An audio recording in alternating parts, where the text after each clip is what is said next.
do. We train on software development.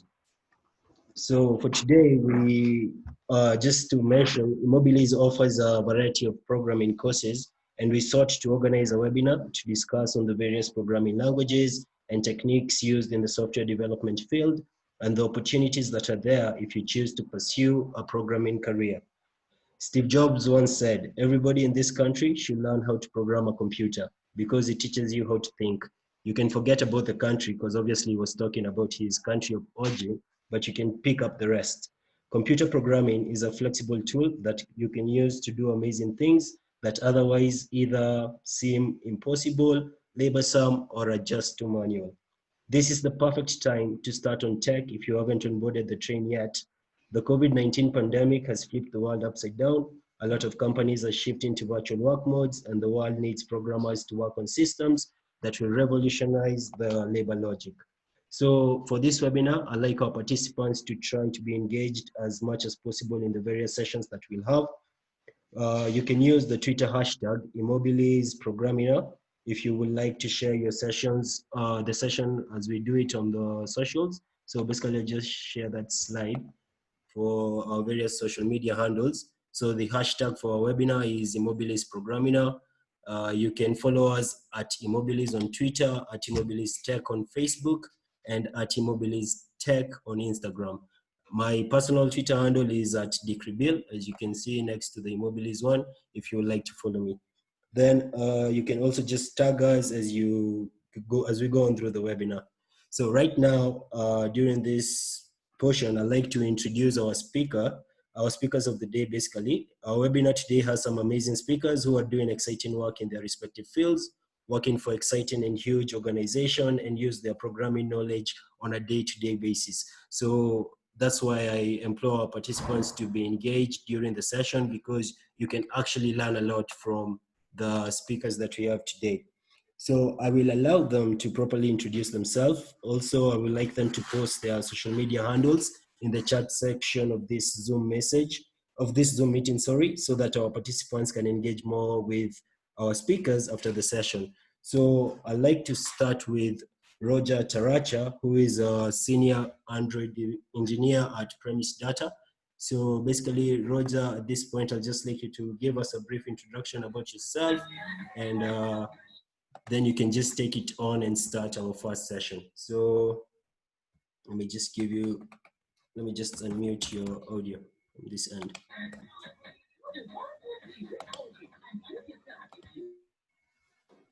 Mic check, can you hear me? Yeah, you can hear you fine. All right, thanks Joseph. Hi everyone, my name is Roger Taracha. I'm a senior Android engineer at Premise Data. At Premise Data, what we do is data analytics for our clients. So basically we have mobile clients and a platform that does the data engineering and data analytics. So the Android clients are what we use to collect the data for our clients, process it, and provide them with that data. So yeah, a bit of a brief about myself. I'm actually an eMobilis alumni, class of 2013. And yeah, I've been doing Android for about 6 years now, going into my 7th year.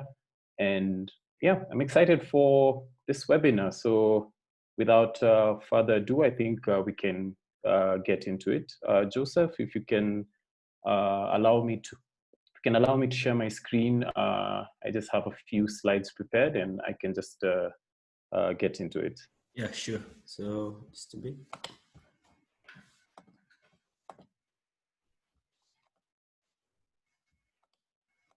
Okay, so Rosa, you can proceed to share your screen. All right, cool.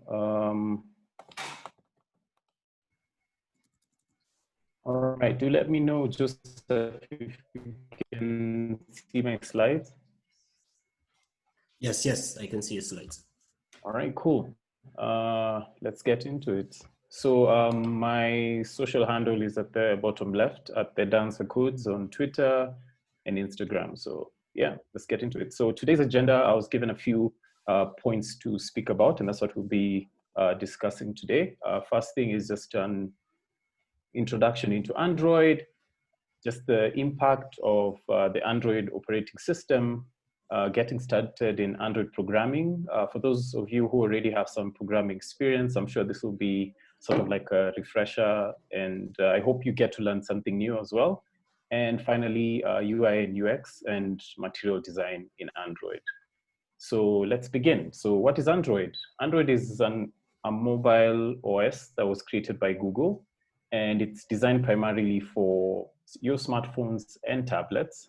But there's some different areas that Android also operates in, that being Android TV, there's the Wear OS for your wearables, Android Auto, that's for the Android cars. You can have Android operating in those.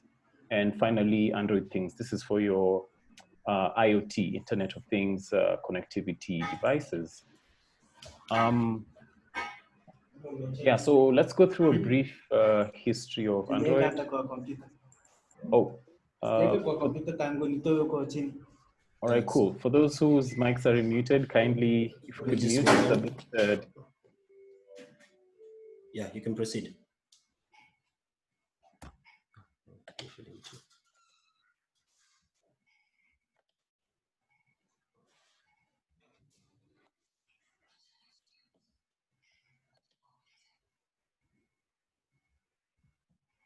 Yeah.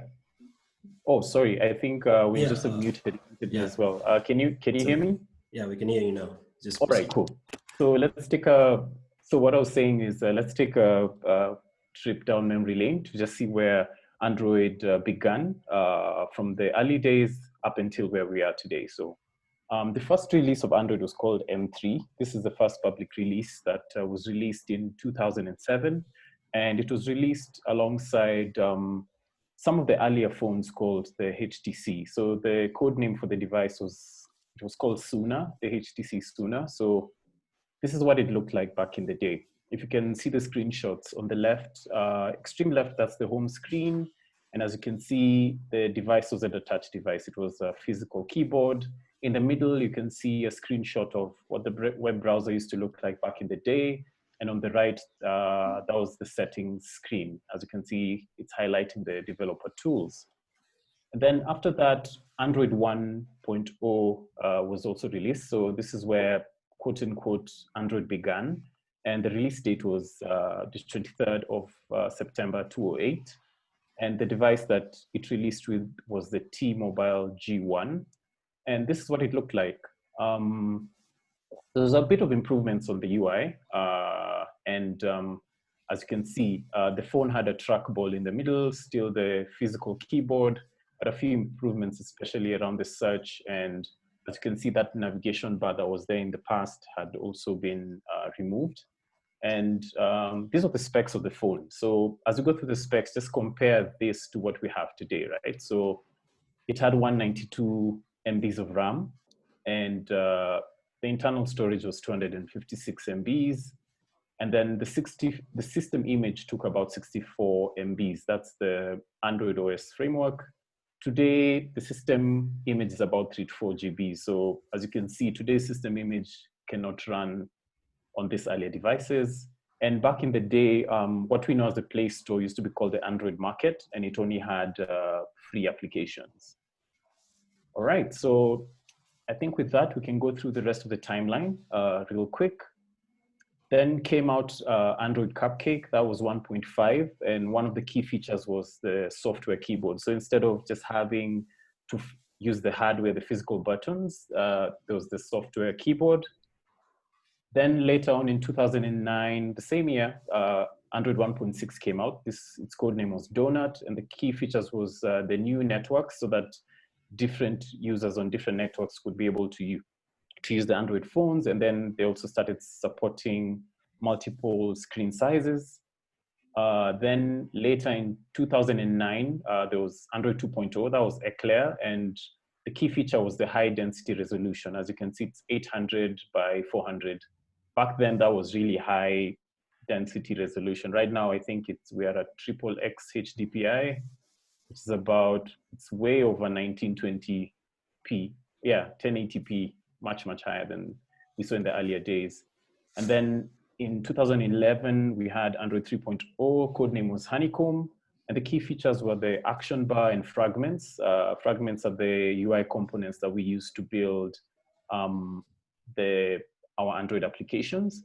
And the key feature here was the Android Holo, which was the light blue sort of theme that Android went with back in the day. And then we'll jump to later in 2011, we had Android 4.0, that's ice cream sandwich. It still had the Holo theme, and they were trying to unify the modern UI. And then later on, we had Android 5.0, that was in 2014, but something I'd like to mention, in between 4 and 5, there were different variations. There was 4.1, 4.2, 4.3, and 4.4, but I didn't want to go into the details of that because it would take a bit of time. So 5.2 came with a major change, which was material design. So this was Google's official design system for how to design your Android applications. And yeah, in 2015, the key feature was runtime permission. So in the past, users had to accept permissions at install time, but this brought a new capability where your app could only ask for users' permission at runtime, something like location. In what we see today, when an app wants to use your location, you turn it on at runtime when your application is running. So that was a pretty significant improvement to the Android OS. Then we had Android 7, that was Android Nougat. It was out in 2016. The key features were multi-window and constraint layout.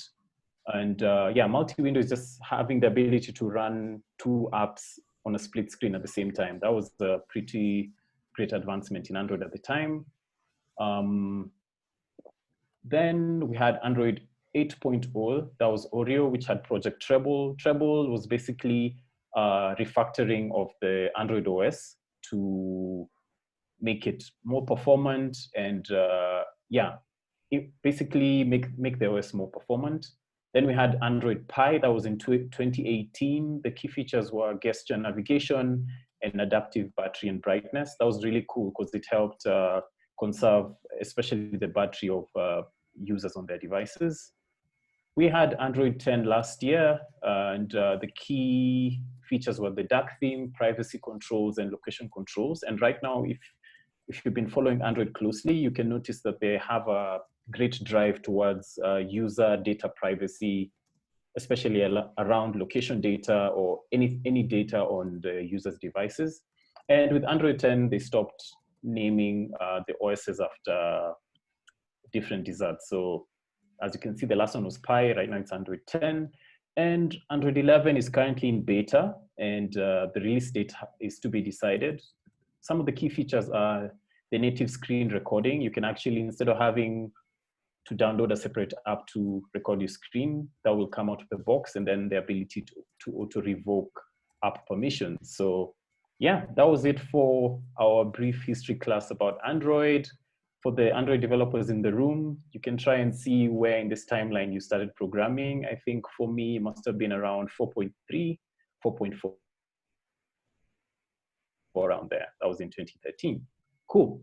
So the impact of Android. So Android has a great impact on critical sectors of the economy, but something you need to keep in mind is Android is the sum of many parts. So an Android app on its own has no value unless it connects to a platform, a backend, or a different system. So just keep that in mind, that in as much as Android has impact, it's a sum of many moving parts. So for starters, Android allows for the creation of new innovative markets that can impact a country's GDP. So think back 10 years ago, before we had taxi hailing apps or apps in different sectors, right? Whether it's taxi hailing, delivery services, online shopping, or online shopping. Some of these apps weren't present a few years back, right? But now that they're available, they really help innovate in those particular spaces and have a direct impact on the country's GDP. Another one is education. If you think about this one, Android applications give us the ability to access digital content online, whether it's for tertiary institutions or for different online platforms, Pluralsight, Udacity, Udemy. And that actually helps us improve on our professional skills. I'll give you a story of mine. In university, in as much as I was doing an IT course, I didn't have the money to afford a laptop back then, but I had a smartphone. And in the past, what we used to do was we had to go and print notes, photocopy notes to read. But through my phone, I was able to read my notes using the PDFs and not necessarily go and print notes. But today, there's so many platforms that are available. I personally use Udacity, Pluralsight, Udemy sometimes, and some of these open source courses that are available on sites like Coursera and the rest. So yeah. Agriculture. This is a big one. And I highlighted Twiga Foods here because I admire what they're doing in that space of creating a value chain and a marketplace for farm produce. So they have their suppliers, or rather their farmers that they buy the produce from, and the people that they sell to. So they've innovated around that space, and they actually have an Android app in addition to their whole platform that is able to create this value chain in the agricultural sector. And finally, one key pillar of the economy is health. So there are a bunch of health apps that help empower you to do the best for your health. For instance, in the times of the pandemic, a number of countries have come up with COVID-19 contact tracing apps just to help their population to track the disease and keep it under control. And another one that's closer to home is called Afya Circle, or rather it's called Afya Pub, sorry. What it does is it helps you with, especially people with diabetes and high blood pressure. The app, when you download the app and you subscribe to the platform, they give you a certain device that you can plug into your phone and do your testing for your blood sugar. So you prick yourself, put it connected to the device, and it can tell you whether your blood sugar is low or high. So yeah, I found that app really interesting. It's actually available here in Kenya. All right, so why would I want to choose Android? And the reason I normally give people the answer is you can get to work on or use apps in various sectors. And for me, the reason I got drawn to Android was because of the open source philosophy behind it. Because if you compare Android to iOS app development, it's really hard to get into iOS app development. First of all, you need to own a MacBook.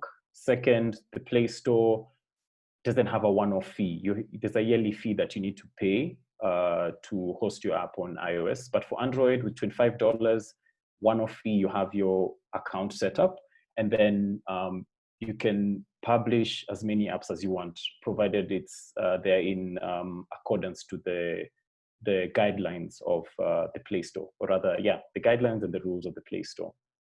And yeah, you can run Android Studio in any setup, whether it's Windows, Linux, or the Unix-based ones on Mac. So let's get into it. So in Android, you can work on, or you can get to use apps in different sectors. There's some that I highlighted, and I'm sure some of you or all of you would actually be familiar with these. So the first sector would be in the taxi hailing or the delivery services. This creates jobs, especially for people. Think about all the Uber drivers, the Safe Boda riders, and also the Glovo riders, right? So if you order anything on Glovo, you've actually created an opportunity, or rather, yeah, by us using these particular platforms, we are supporting people who are employed by these companies.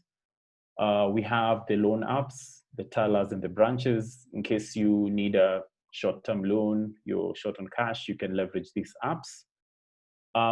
We have the online streaming, whether it's the Netflix for video, Spotify, and SoundCloud for audio, podcast, music. You have access to these through Android applications. And these companies actually employ people as well to develop these apps. I actually have a friend who works for SoundCloud. They joined last year. So yeah, in as much as you can be a user, but you can also be a developer who works on such amazing products. There are games as well. Asphalt 9 is one game that I'm currently playing. It's a pretty cool game. You can check that out. Mobile banking, there are a bunch of different mobile banking apps out there, but I highlighted CBA Loop because that's my bank. And I like their mobile application. It's actually pretty intuitive and pretty easy to use. And then for sports betting and sports streaming, I only highlighted DSTV. I didn't want to put any of the sports betting apps. In as much as they're business, I have a bit of a issue around sports betting apps. Yeah, just because of sort of the negative impact it has on people and their livelihoods. But at the end of the day, they say it's a business, so you can choose to work for or choose to use apps based on your beliefs. Yeah, we can go on. I have a few more.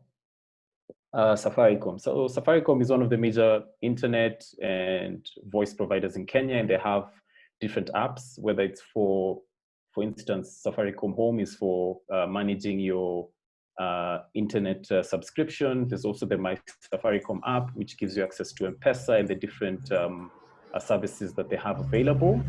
So yeah, I actually have some colleagues who also worked on these applications at Safaricom. This one was an interesting one for me. It's called Rogervoice, and it's an app for people with disability. And basically, what it does is it helps convert speech to text for people who have hearing disability. So I thought that this was a really great app that helps people with disabilities. We have the online shopping applications. As you can see from those logos, there's Jumia and Kilimall. I believe you're familiar with those. This is a particularly interesting one for me as well. They are called Coco Networks. They're in the renewable energy business. And one of their key innovations is they have these, I'd call them like vending machines that run on Android. So it's this huge vending machine that you can go and top up your gas or your renewable energy, and it's powered by Android. So that's a pretty cool innovation as well. Premise Data, that's the company I work for as well.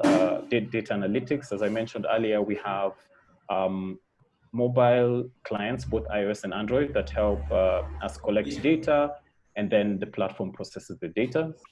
And finally, this was a cool one I also found out. This was last year, this smartphone called the Mark X. Yeah, the Rwandese smartphone called the Mara X. And as you can see, we've moved away from developing apps to actually developing hardware because of the opportunity that the Android OS provides. So this smartphone is being produced in Rwanda, and that's what it looks like. And the cool thing is it's actually part of the Android One program, which ensures that you get updates for at least 2 to 3 years. You can keep getting the latest updates. All right, so I can see time is going, we're moving on well. So we'll get into getting started in Android. So as I mentioned earlier, for those who've already begun their Android journey, this will probably be a refresher, but probably with a different twist because this is my approach to getting started in Android. So my process is this. It's a 3-part process. I believe in learning by doing, where you create, number one, you can create a learning path or a learning map for yourself. And the 3 things I really believe in is the 3 Ds, where you design, develop, and deploy. So basically, you get to a point where you design your app, even if it means just sketching it on a paper, the different screens that you'd want to build. Then you actually develop the application, code it, and then you deploy it. So in as much as, let's say you don't have your Play Store account, Google Play Store account, the Amazon App Store is actually free, and you can deploy your apps there for free. And once you go through this cycle of designing, development, and deploying, you'll have gone through the full life cycle of application development and application development. I know there are a few steps I haven't put in there, but these are the 3 core ones. And the link I've shared down here is actually, if I can just click on it and open it real quick. This is actually sort of like code lab or learning map that I created for some of the guys I used to train last year. So as you can see, it takes you about 2 weeks to do, and you start from day 1 reading about some of the core concepts.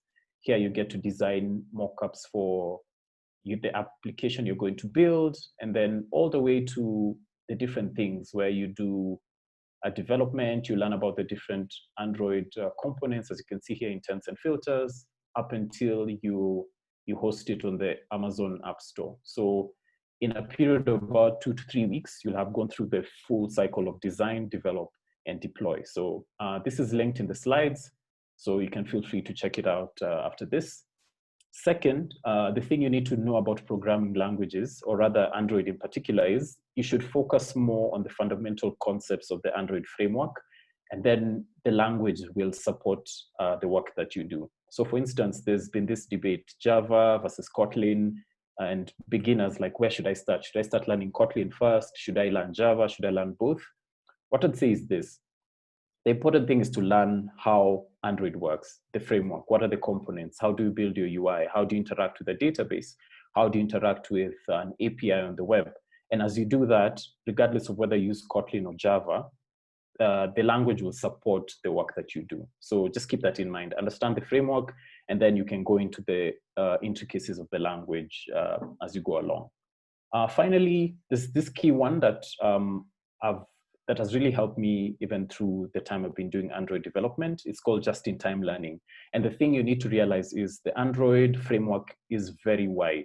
You can't sit down one day and decide to understand everything about Android, because there are different things in Android that even for the longest part of your career, you might not necessarily get to interact with. For instance, I'll give you an example. I haven't built any applications that need to leverage the Bluetooth function. And the day that I'll get to the point that I'll need to do that, I will go to the documentation, I'll read up on it, I'll look for resources and implement it just in time to ship that feature. So the JIT philosophy is really cool, so that you don't get overwhelmed even as you're trying to learn about Android or in any programming language or any principle, or rather, yeah, any programming language or anything you're trying to learn. All right, so I'll speak quickly about the environment setup and tools. I just put a bunch of logos here that I'll speak through. Our tool of trade here is Android Studio. Android Studio was declared the official development tool, should have been in 2014. Prior to this, we're using Eclipse. And yeah, Android Studio has really been refined, and it's a great tool. In the past, when we were using Eclipse, whenever we needed to use third-party libraries, we had to download the library, put it into our project, and then connect the path to our project. But right now, all you do is just put one line of code in your Gradle script, hit sync, and that whole process is automated for you. So we've come a long way since the Eclipse days, or the earlier days of Android development, sorry. Right now, I know there's a great push for Kotlin being the first-party language for Android development. And yes, Kotlin does come with a lot of good stuff, especially reduction in the lines of code that you write. There's certain things known as extension functions that really help you with writing your code. But as I mentioned earlier, if you're beginning in Android, focus more on how the framework works. And then regardless of the programming language you use, once you get into the nitty-gritties, when you'll get to understand and appreciate the complexities, or rather the good parts of like the Kotlin language. There's the Android Jetpack that was released, should be last year, or was it late 2018, which is Android's new approach towards architecting your application. So for those who have been getting started in Android or haven't gotten a chance to interact with the Jetpack modules, that would also be a good place to start. You can find those in the Android documentation. Java is still there. What I can mention to you is many apps today that had been created years ago still have Java code, and people are moving towards migrating to Kotlin. So for instance, the app that I'm working on at work, majority of the code base is still Java, but whenever we create new features, we build those in Kotlin. And that's the beauty of the two. Like, they can work side by side without any major problems. But whenever you're choosing to migrate, ensure that you have a migration strategy. Ensure when you migrate your code, you also migrate your tests, and you need to do rigorous testing to ensure that functionality isn't broken. All right. Most of the apps we have today interact with a a backend or an API, and Retrofit is a really great library that you would use to achieve that. And just a quick tip, whenever you want to learn Android, just leverage the Android and Kotlin code labs that Google provide, and also just the different videos that are available on YouTube on their channels. All right, we have a few minutes to go. I'll just rush through the rest. These are the different resources I've used over time. There are different newsletters you can subscribe to. One good one is called Android Weekly. They post a newsletter every week of different blog posts, videos, libraries, and resources in the Android space. There's also Kotlin Weekly. There's the YouTube channel for Android developers. Right now, there's a campaign called 11 Weeks of Android. And they're basically, since this year, because of the coronavirus, there won't be Google I/O. They decided to compress it into 11 weeks of different topics that they're speaking about. So you can check that out on their YouTube channel. Pluralsight and Udacity, I'd mentioned this earlier. Pluralsight, I think, is paid. It has a few free modules, but Udacity has a bunch of free content in Android that you can leverage. There are different books. There's one author called Ray Wenderlich. He has or rather him and his team have a website of blogs, videos, and books, so you can check those out. Oh yeah, I mentioned it again. Then there are these guys, or these ladies and gents, they're called GDEs, Google Developer Experts. They've been identified as GDEs. Basically, they are content or rather subject matter experts in their field, and what they do is share their knowledge around Android. So you can check out, I think there's a GDE group on Twitter, yeah, that you can check out. I'll look for the links, put them in the slides, and then share the slides after. There's the hashtag Android Dev on Twitter. That's also pretty useful. And then local communities. If you're in Android development and you haven't joined the Android 254 group on Telegram, I'd recommend that you join it. And I'll also link it here in the slides. There are different Slack groups. For instance, I'm passionate about the developer productivity engineering, especially using Gradle and Kotlin. So I was able to join those Slack groups, and they're very useful because I remember there's a time we had a problem, especially with our Firebase app distribution deployment. And I reached out to one, I just posted it on the group, and actual engineers who are working on Firebase were able to have that conversation and were able to resolve problems. So being part of a group or being part of the Slack groups also help out, help you get unstuck, help you get blocked, and help you get unblocked, and help you grow as well. Google Code Labs, as I've mentioned before, those are very useful. They're bite-sized, and you can get through them either 30 minutes, 15 minutes, some are longer, an hour. And the Android documentation, you can never go wrong with that. And then, yeah, there's one last thing on YouTube. It's called What's New in Android. It's done by one of the senior Android developer advocates at Google called Chet Haas. It's called What's New in Android. He does it every 2 to 3 weeks. Oh yeah, every 2 weeks to 3 weeks, just telling you about what's new in Android from a Google engineer's perspective, based on what they're working on in the company.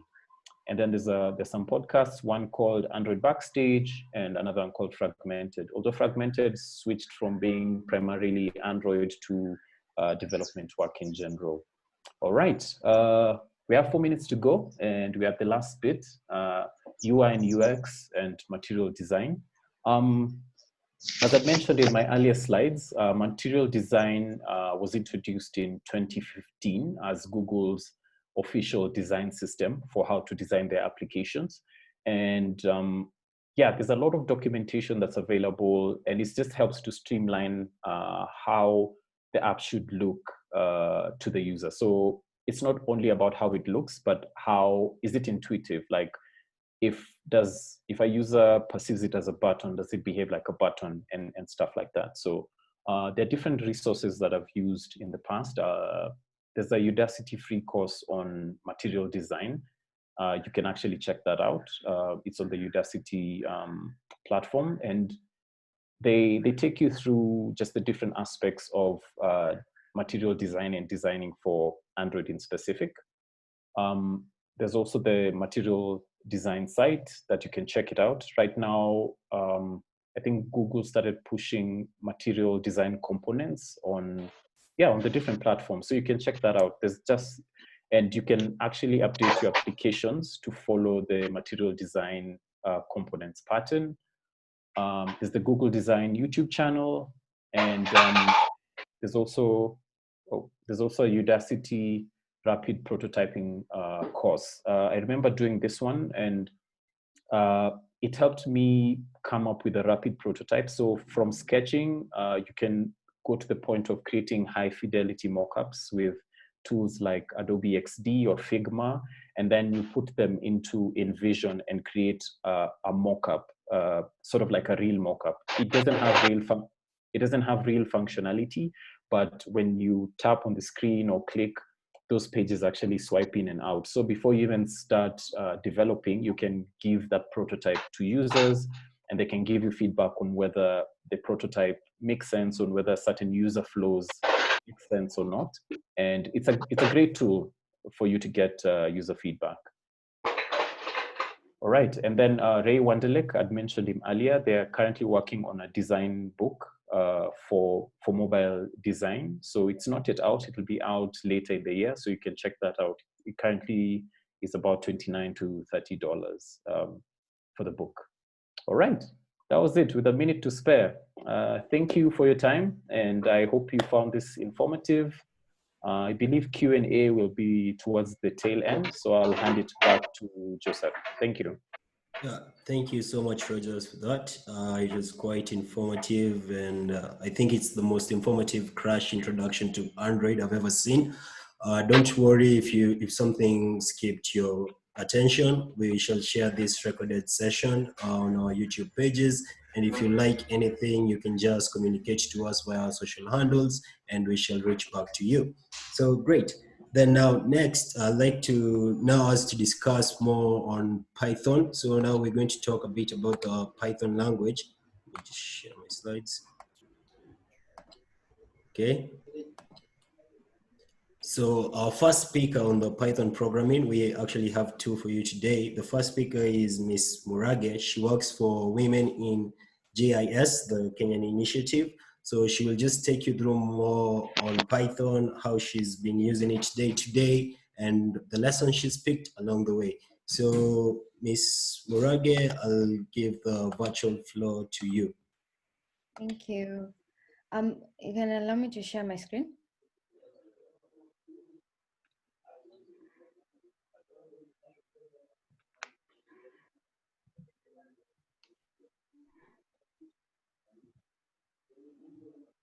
Okay, can you see my screen?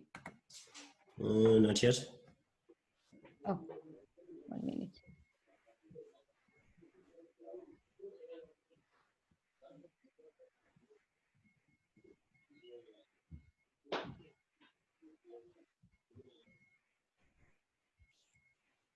Yeah, it should be sharing. Oh, okay. I'm sorry, I sent you my slides. I don't know, there's something wrong with my privacy. Yeah, funny. I've actually given everyone permission. So let me just see. Can I share the slides? I've just sent them to you right now. Okay, so let me just get them.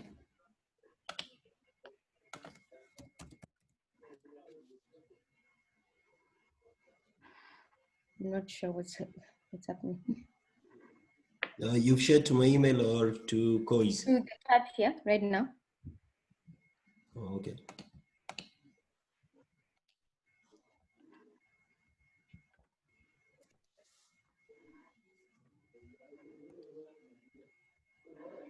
Seen? Yeah, I've seen it. I'm just downloading it.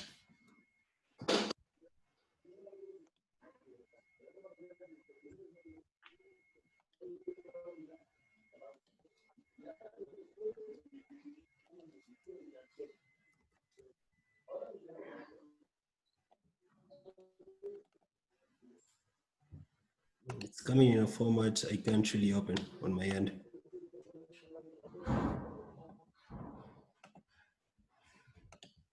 Okay, so let me just, I am not sure why Zoom is refusing me to share. Maybe we can, sorry. Are you able to open them now? Okay, it's actually finishing downloading, so it's just Yeah. wait.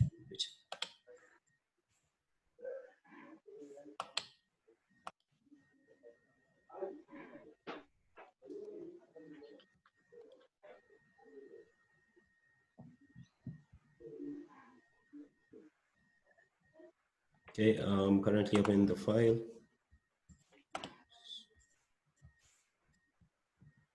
Okay. I'm also trying to figure out what's going on with the laptop.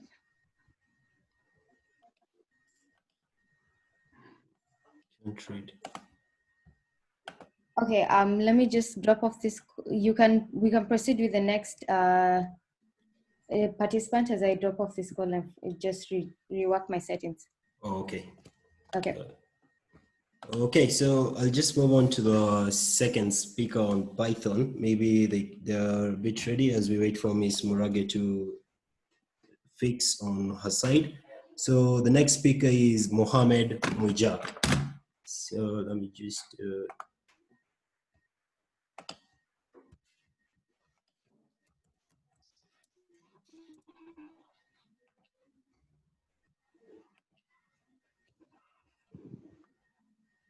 hello, Mohammed. Well, hello everyone. Can you hear me? Yeah, I can hear you fine, Mohammed. Okay. So let me quickly bring up my slides.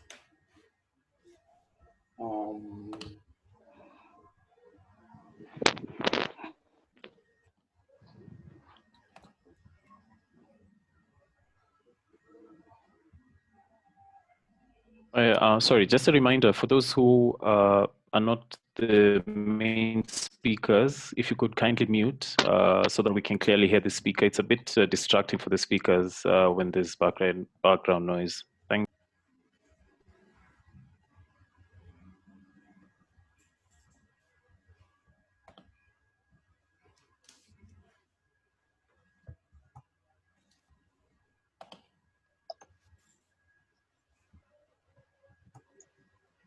Okay, so Mohammed, I can see your screen.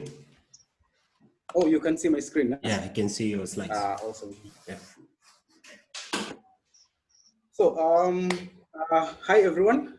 As you've heard, my name is Mohammed, and I'm going to take you through a brief introduction into the Python programming language. This is not by any means an advanced talk or anything. It's just an introductory note about the language.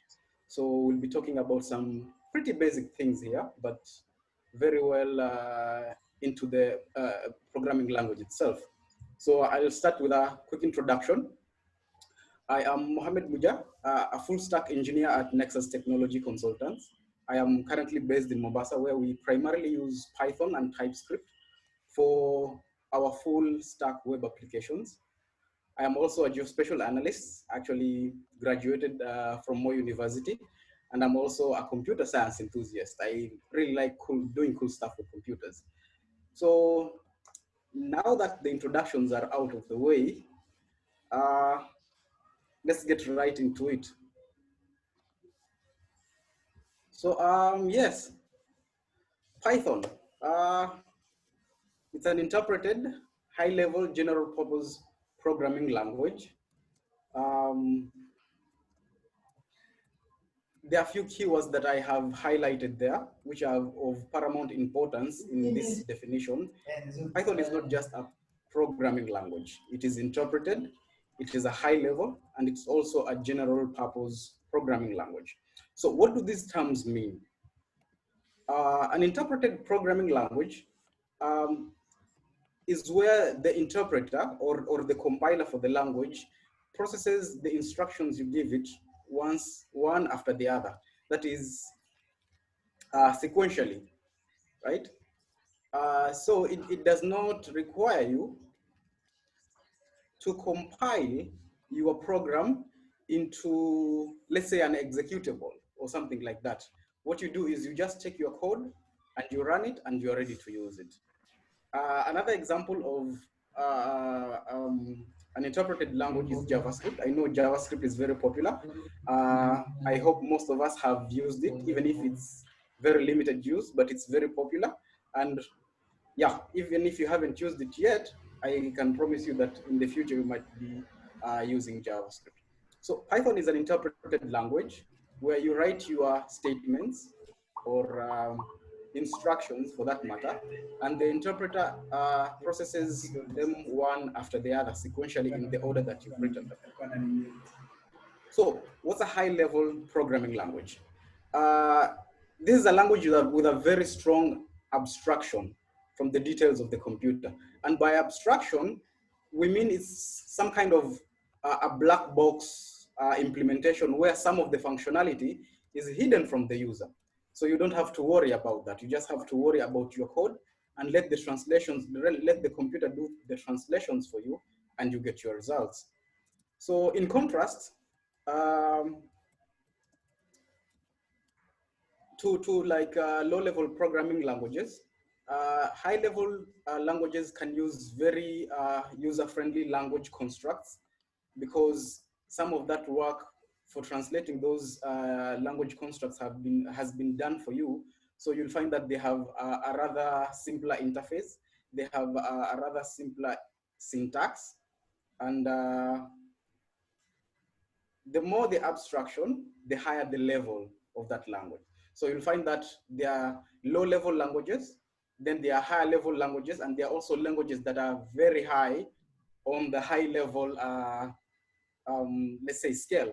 So for example, C++ and C, those are very low-level languages. Java is a high-level language, but Python is on a higher scale compared to Java. So more abstractions makes the language on a higher level. One other thing, one of the important keywords in the definition, Python is a general purpose language. So basically what we mean with a general purpose language is it can be used for many applications in different domains. You are not limited, or the language does not contain constructs that tie you down to writing software for a particular platform or a particular application domain. So you can use Python for so many things, for so many developments, for so many software applications. And in contrast, SQL, or some people call it SQL, is a domain-specific language. The main point of using SQL is to interact with relational databases, and there's nothing else you can do with SQL. So that is a very good example of a domain-specific language. But Python, on the other hand, is a general purpose programming language, which means you can use it for a lot of stuff. So let's look at some quick facts about the Python programming language. It made its debut in the early 90s. It was written by a guy called Guido van Rossum when he was working at Google. It's free, open source. So you can even take the Python code and make changes to it, and you can submit your changes. And if the Python Software Foundation feels that your changes should be used, they can be merged into the main branch of that language. Basically, anybody can contribute to the development of the Python programming language. Also, Python is a very popular language. On most indices or popularity contests, Python will always be a top 3 language, usually battling it out with JavaScript and Java. So you'll probably find that on some ratings it's number 3, sometimes it's number 2, and usually it's competing for space with JavaScript and Java, which are also very popular programming languages. It also supports multiple programming paradigms, so it doesn't tie you down to one school of thought as far as programming is concerned. What you can do is you can write Python programs in a number of programming styles, such as functional programming, procedural, and object-oriented programming. There are some programming languages that are only suited for one programming paradigm. You'll find that there are some old languages, such as Clojure. You'll find that they were only meant for functional programming, but that is not true for Python. You can use it for any school of thought as far as programming is concerned. More interesting facts. Python is cross-platform, so it means it doesn't matter what platform you're on. If you're on Linux, if you're on Windows, if you're on Mac, you can use Python. And the code that you write on Windows or Linux can be used on Mac without any changes. You'll probably need some dependencies for the operating system, but you can run the code just the way it was written without requiring any changes. This makes Python programs very portable because you can carry them from, you can share them with friends who are using other platforms with minimal changes. Python also has a very extensive standard library. A standard library is basically the libraries that come with a programming language that you don't have to install. So there are so many libraries that are included with the Python programming language out of the box that you can use without having to install them. Finally, there is a poem that was written by Tim Peters, which is called The Zen of Python. It's really an interesting composition. And the only thing you need to do to see it is to open a Python prompt and write import this. The moment you do that, you will get The Zen of Python by Tim Peters.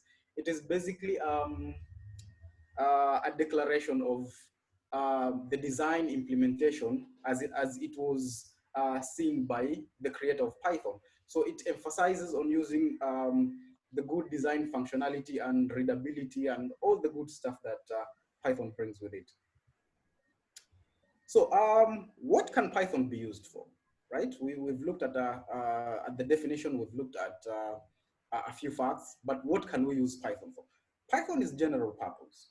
So we can use it for so many things across so many software domains. But there are some uses that have gained traction, a lot of traction as far as Python is concerned, and there are some that still lag behind or something as far as the adoption for the language is concerned. So some popular use cases can be scripting and automation. When you write your Python programs, you'll write them in a Python file, which usually has an extension of .py or .py. This is usually referred to as a Python script. So basically, it is usually a series of instructions that you want to be a series of instructions that you want the compiler to do for you, and they're usually written in a Python file. So what you can do is you can run them as standalone programs on the command line or wherever you want to use them. Or alternatively, you can use a scheduler, for example. Operating systems have so many schedulers that you can use. So you can use a scheduler so that you can run your scripts at a regular interval or at a particular time, and that contributes to automation. So you write your scripts and then you use an operating system scheduler to run those scripts periodically, which becomes an automated setup. Case number 2, data analysis. This is where Python really shines because so many people have adopted Python for data analysis. People use it for ETL pipelines, people use it for data mining, and there are so many popular tools and frameworks that are used as far as data analysis is concerned and Python and the adoption of Python is concerned. We can also look at scientific computing. Python is very good at handling mathematical computations. So it has widely been used for scientific computing. So a popular setup or a popular framework in scientific computing is the SciPy stack, which is an abbreviation for scientific Python. It includes several packages that, for example, NumPy, which are very useful when it comes to complex mathematical computations. Web development, which happens to be my area of specialty. Python has really gained attraction as far as web development is concerned. The ease of adoption, the very friendly syntax, so many people have gone to Python to develop the logic for their web applications, which has led to the rise of popular frameworks such as Django and Flask. These are very popular Python frameworks that are used today in production environments for web applications. And for me, one of the greatest advantages of using Python for web development is because you can bring in all that functionality, all that extra functionality from Python and use it in your web development projects. For example, if you want to do data analysis, you can do the data analysis, then present it on a web interface. So basically, it allows you to bring all that Python goodness to your web applications. Machine learning and artificial intelligence, these are very recent, or probably not very recent, but they are still considered revolutionary ideas as far as the tech landscape is concerned. And Python has made significant strides as far as machine learning and AI is concerned. Talk about libraries like TensorFlow, Keras, PyTorch. These are very, very popular names as far as machine learning is concerned. As far as Python natural language processing is also concerned, Python has not been left behind. You have very powerful libraries that can be used for sentiment analysis, for building conversational interfaces that are basically called chatbots nowadays, which can be used for various purposes, including customer care. So what are the other uses? These are uses that are not really, not very popular, but they can still be done in Python. Database applications. Python allows you to write Python code to interact with a database.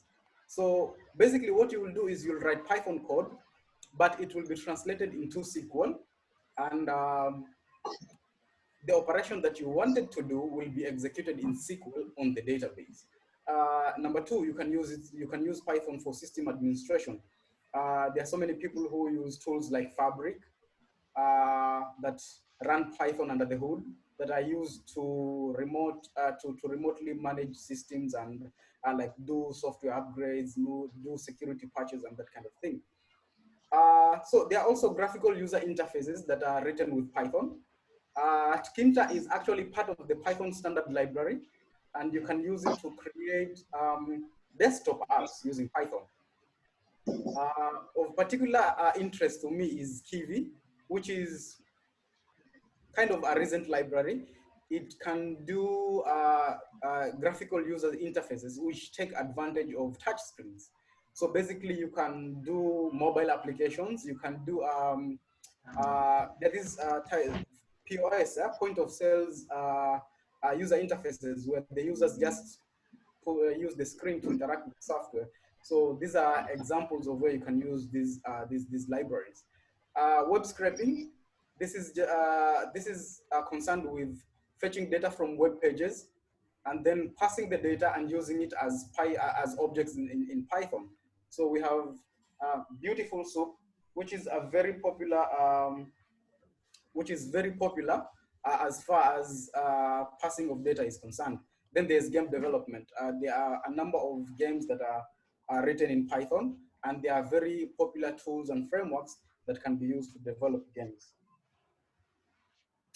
So what are the technical advantages of Python?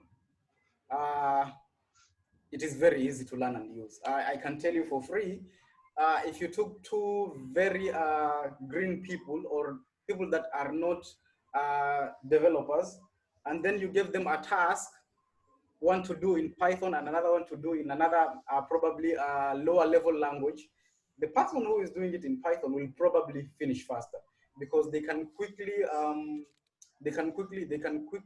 learn the language and begin to use it.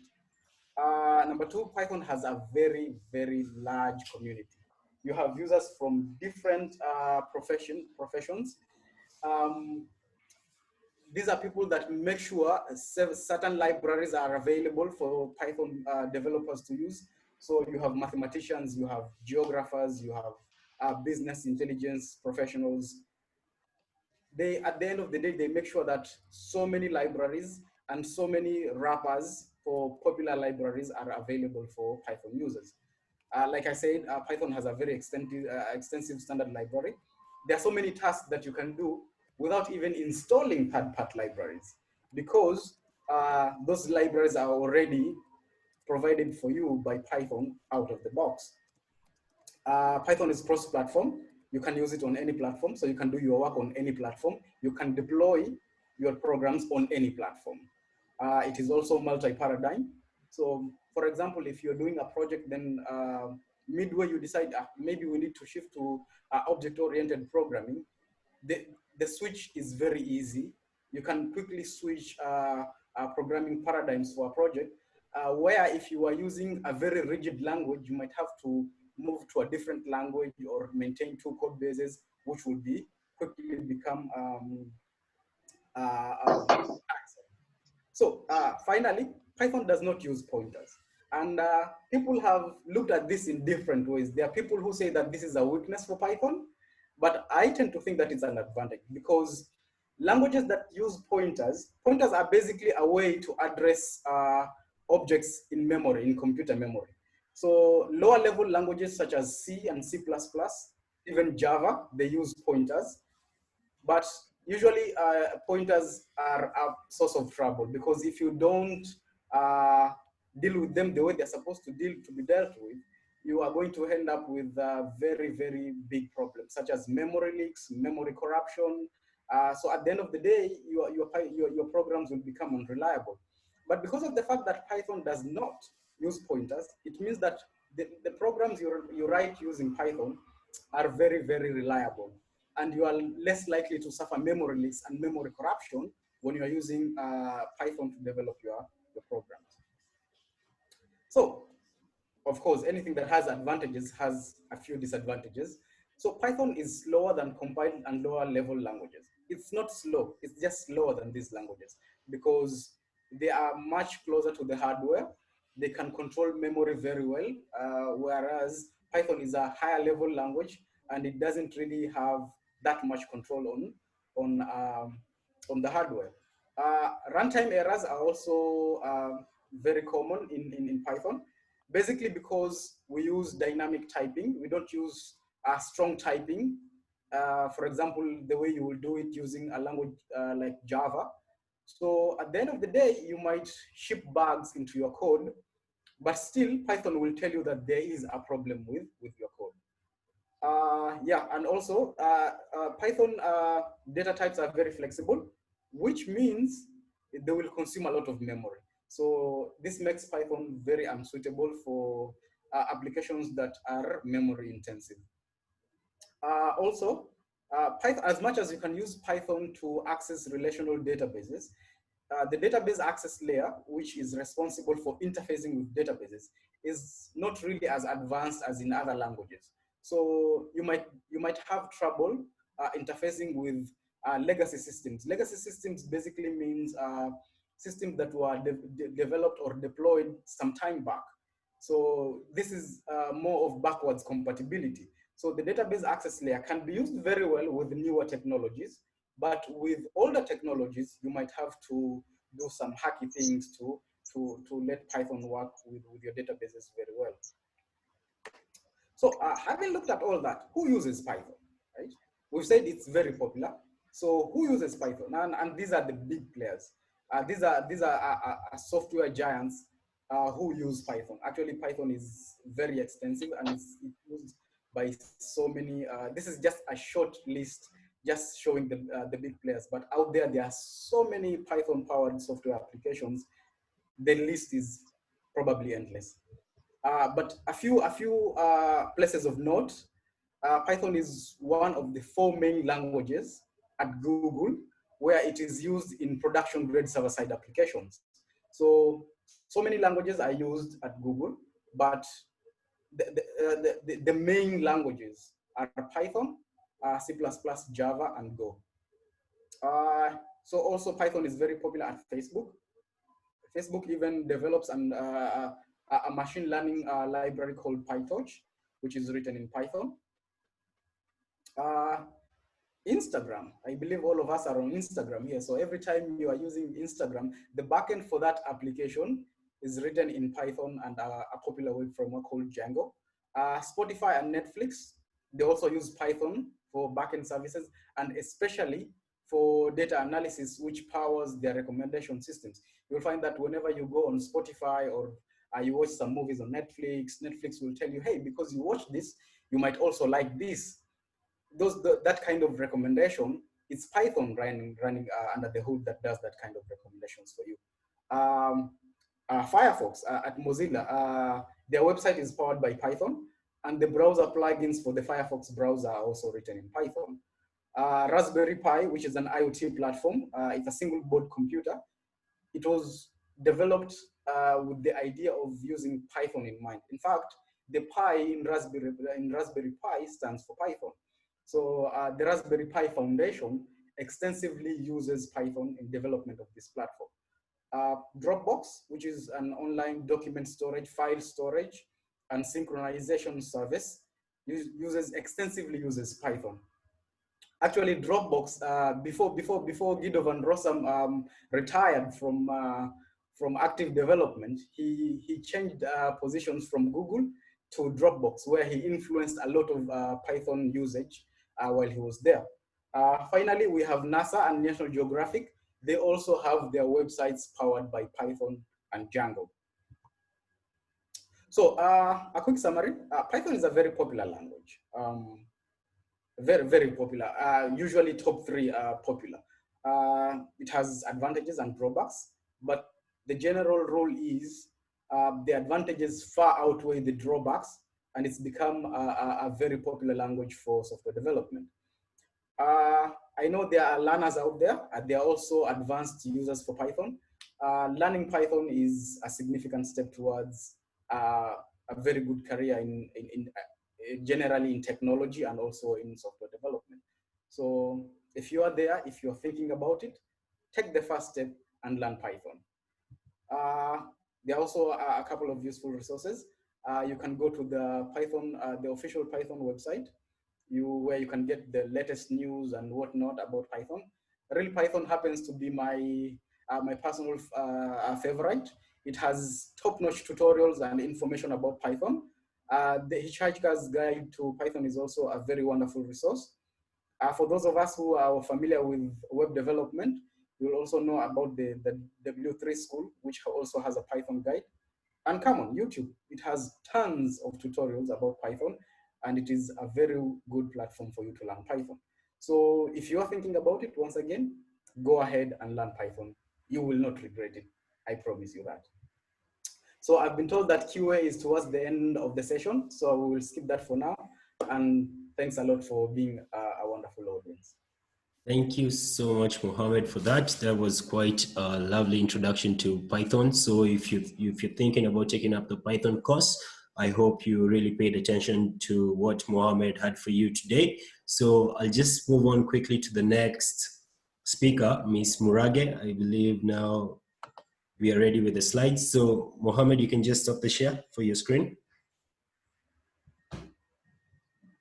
Yeah, and anything that Mohammed has said will also be availed after the session. So we have the recorded session, and also we'll avail the slides as per every speaker.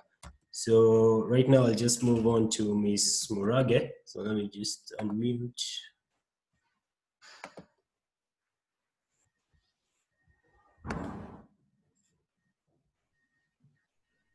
Hello, can you hear me? Yeah, we can hear you now.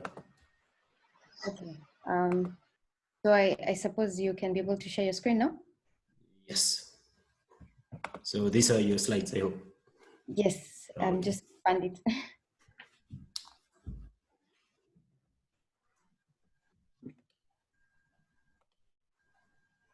Open with.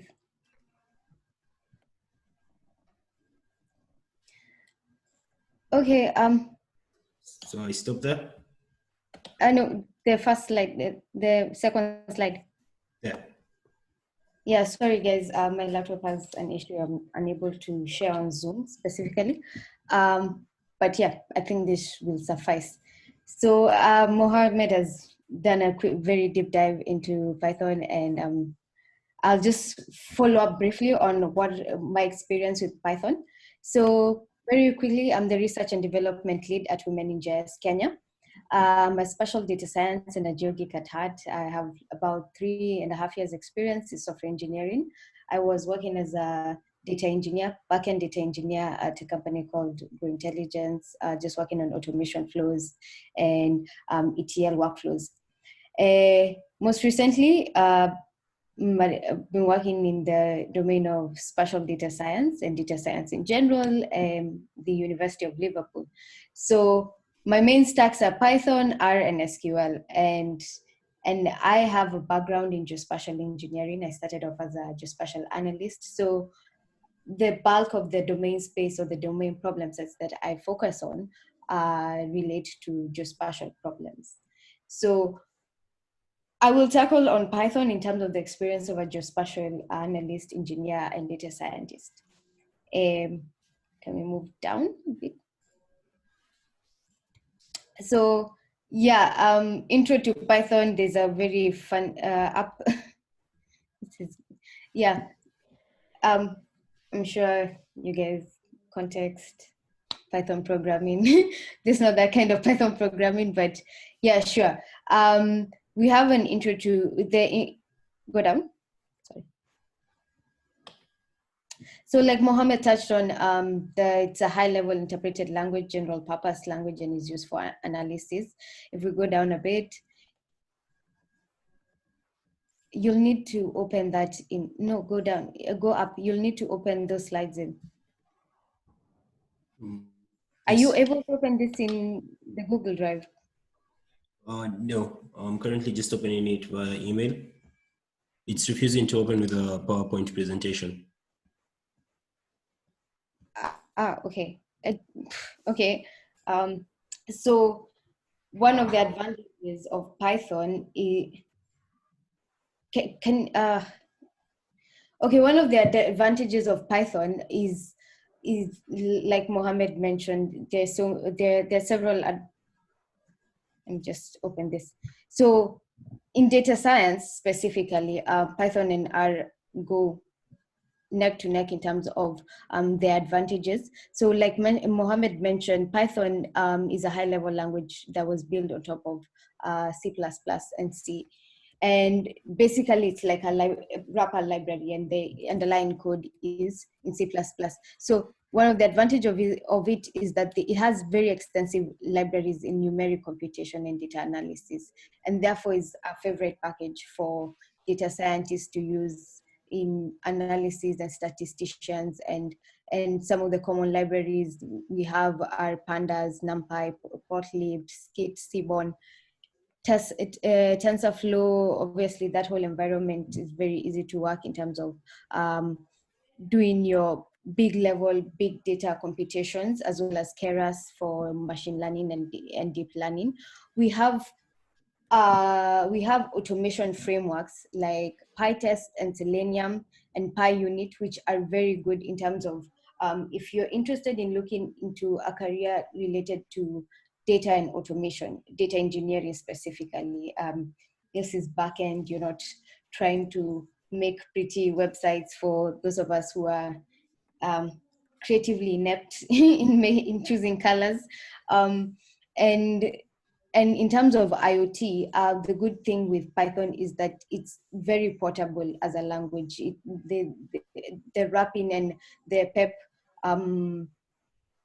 guidelines that have been set out in how it correlates with different libraries and different languages makes it very, very portable and very easy to integrate with other languages. Like Mohammed mentioned earlier, that Python is underdeveloped in terms of its DB layers, and therefore in terms of a weakness in Python, we can talk about it. It's been weak in mobile computing, speed limitations, because it has to interpret locally on your computer, or whenever you do a certain command. There's then design restrictions in the sense that if a library or a certain functions have not been wrapped to the Python guidelines and to actually be introduced into the Python libraries, you can't really access it unless you go back and write those packages in Python.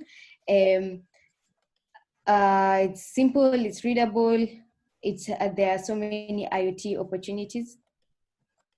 Sorry, okay. Yes, that's what I was speaking on. I was just going on, and my focus right now was not just to bore our participants, but to focus it on it from a data science and GIS perspective, and the reasons why it's such an easy tool to pick up. Like I mentioned, it's simple and readable, so the learning curve is very easy. You can just start on it, and by next week you'll have something put out, or even like in an hour if you follow one of our very special Indian YouTube instructors. Like, those guys are the saviors. And Slack Overflow.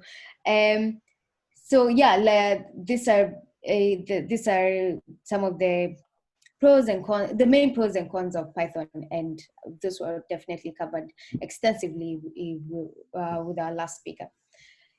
When we go to, in terms of the tools and environment,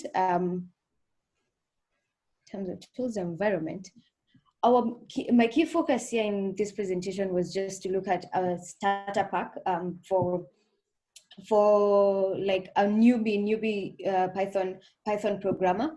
So there are just three things I would imagine that would be essential to someone who's just starting out. Is obviously Python itself. You cannot code in Python without Python.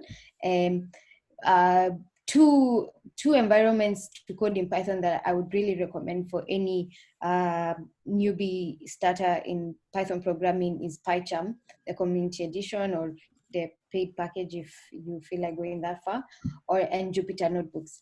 And the reason this is so is that first, Jupyter Notebook is just very easy to work with because you can immediately run your code snippets directly in your local host, or if you've set up in terms of a Docker environment, it's a very good interface to interact with so many other libraries and functions and code snippets, just to test out your code snippets. And actually, Jupyter Notebooks, fun fact is they're used as automation ETL tasks in Netflix and Spotify, which is really nice in terms of designing microservices. It's also something that, well, not generally Jupyter Notebooks, but something we've really worked on in terms of Go Intelligence in designing microservice and architecture to deal with our various tasks.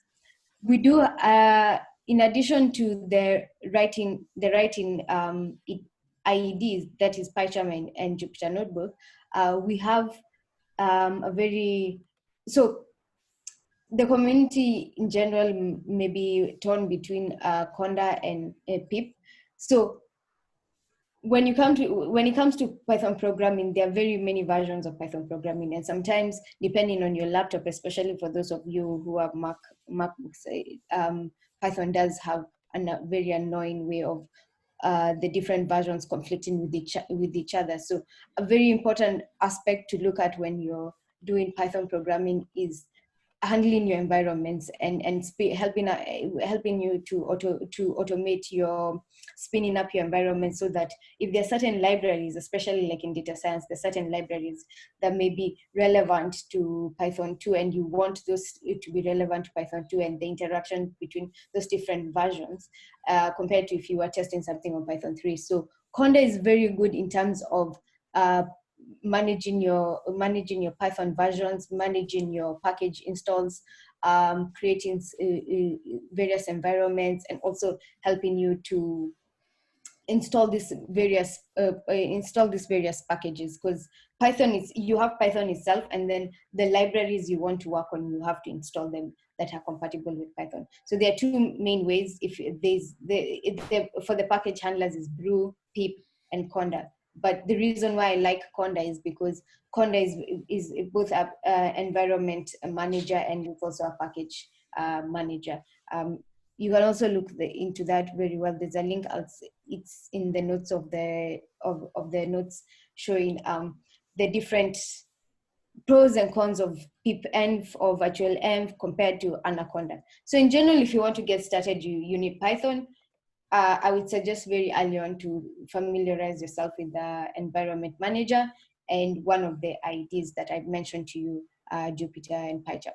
And another thing I would like to focus on in terms of PyCharm is that it's it has very, very good intuitive plugins that allow you to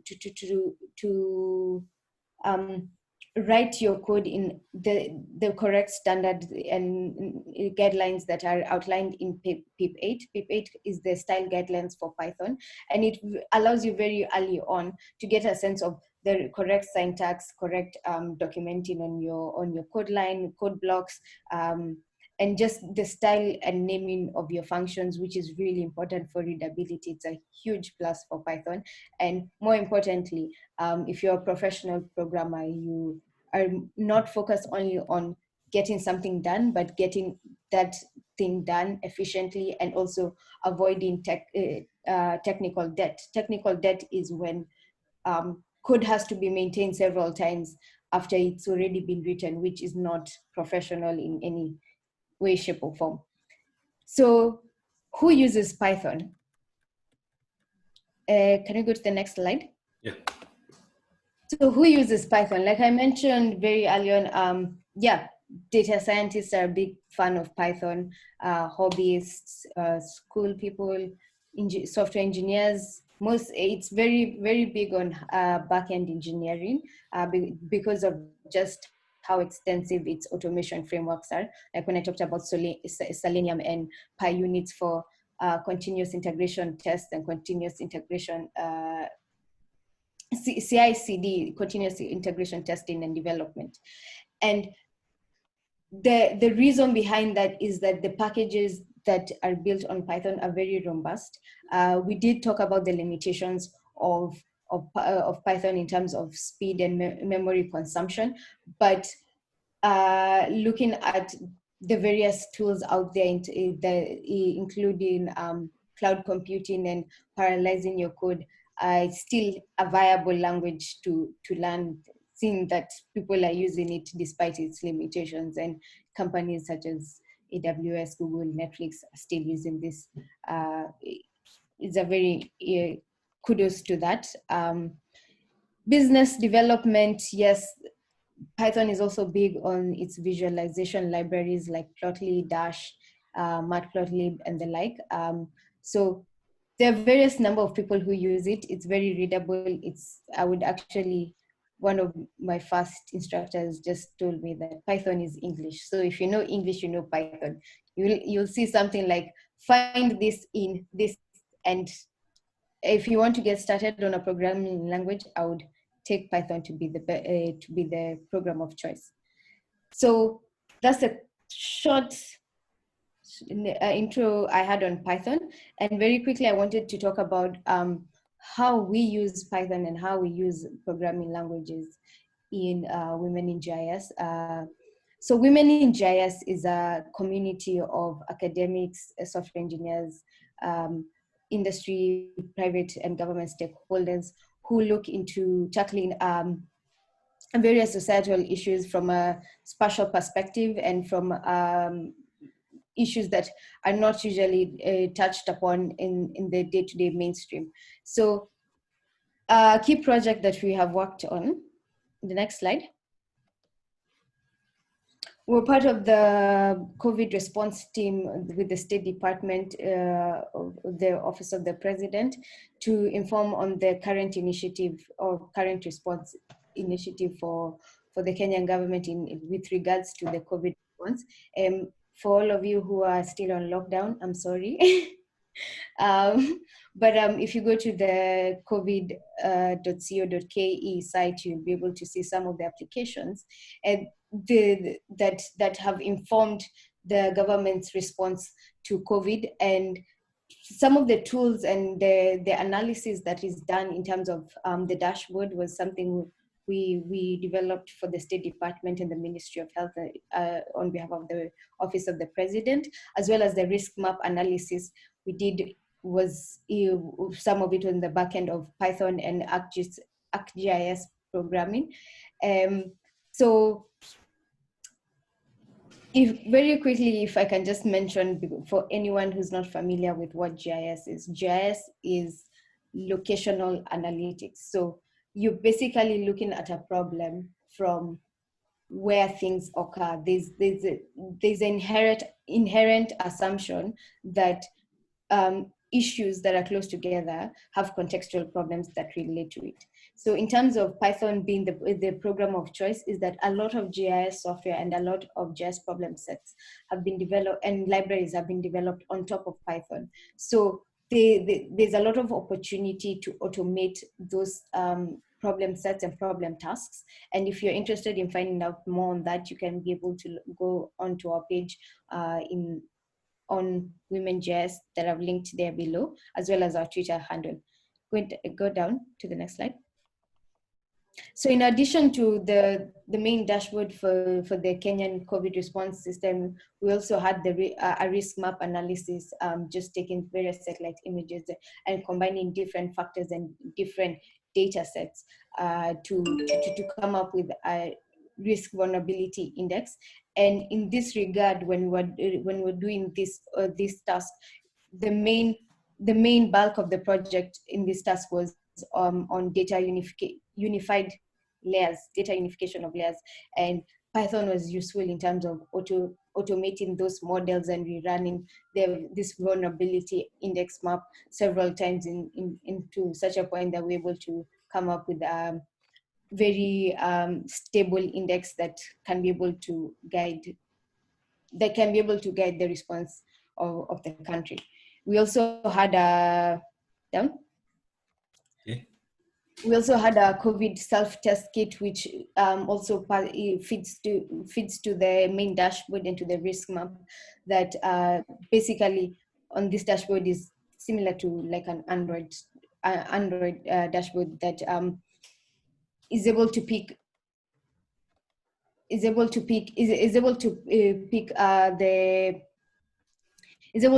the symptoms and vulnerability risks of users. Sorry, you moved ahead.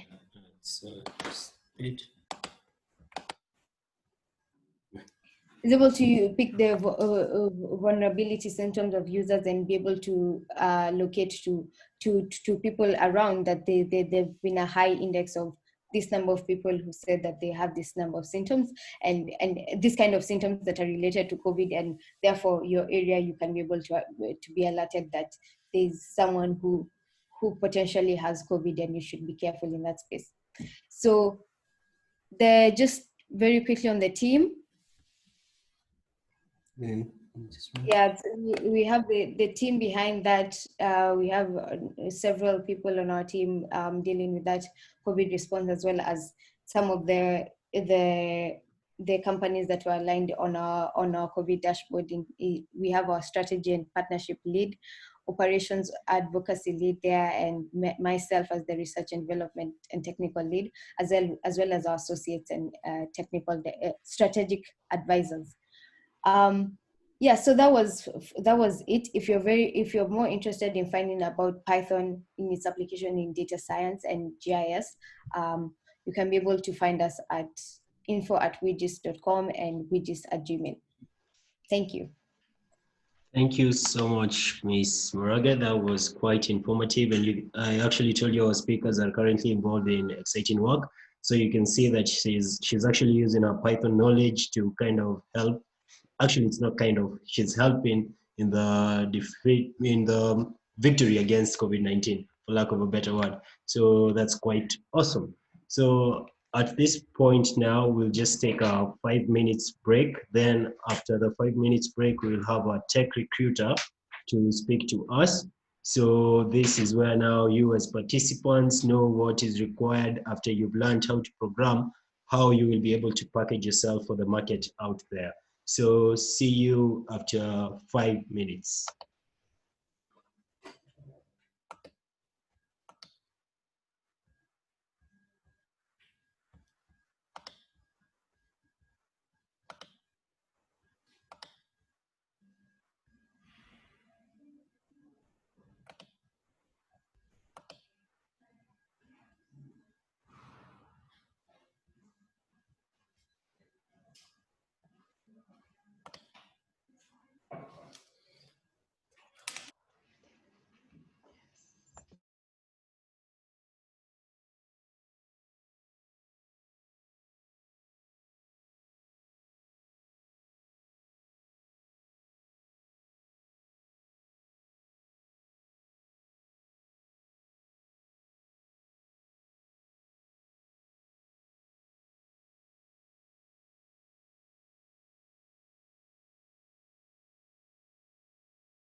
Okay,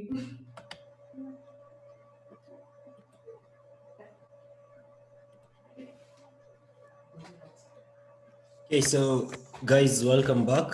The 5-minute break is over, so we can just continue on with our webinar session. So right now we have Grace Kinyanjui. She's a tech recruiter. So she's here to talk about packaging yourself as a programmer to the job market.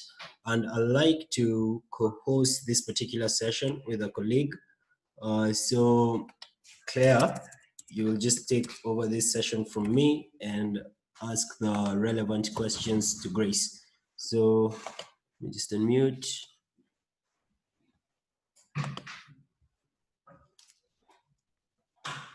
Yeah. Hi everyone. Thank you so much, Joseph, for that. I'll just be taking this panel session here with Grace. Thank you so much, Grace, for joining us. My name is Taracha. I work at eMobilis, and I'm also a former alumni of eMobilis. So Grace, thank you so much for joining us today.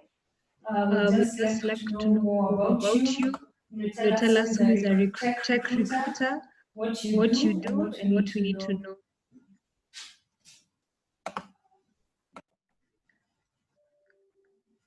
Yeah,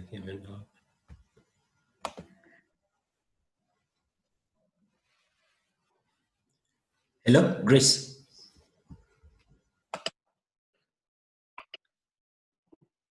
Oh, hi. Hi, Grace. Oh, hi. Sorry about that. Okay, Can you no guys hear me problem. now? Yes, we can. Oh, perfect. Sorry, I must have missed some information in between. Please. Okay, so we just kindly like you to just introduce yourself, tell us who you are and what you do. Okay, fantastic. Thank you so much, first of all, for just inviting me to come and talk about technical recruiting. It's an area I am passionate about, so passionate that I co-founded Upline Tech Recruiting. And as the name suggests, it's a technical recruitment firm. And we are, recruiting for Africa. Beyond Africa, we're also working in the US as well as Spain. And it's something that we hope that is going to grow. So I'm a recruiter myself. I have 7 years of experience, so I have experience quite a lot with hiring from within organizations as well as from an agent perspective. We can't hear you well. I'm not sure what the problem is. The audio is a bit muffled. We can't hear you well.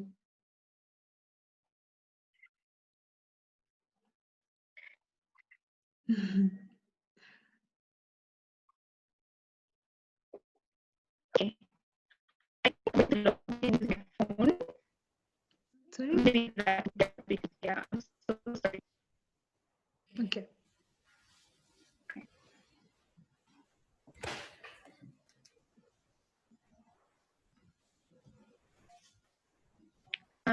I think I'm going to log in using my phone. Okay.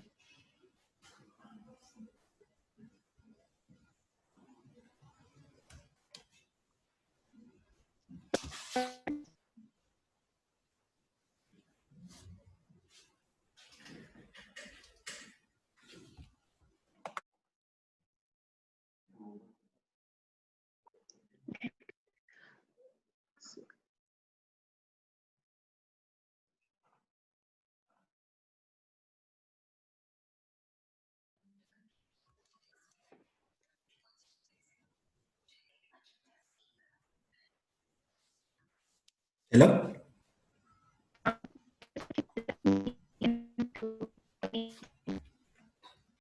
Yeah, your audio is still a bit distorted, so.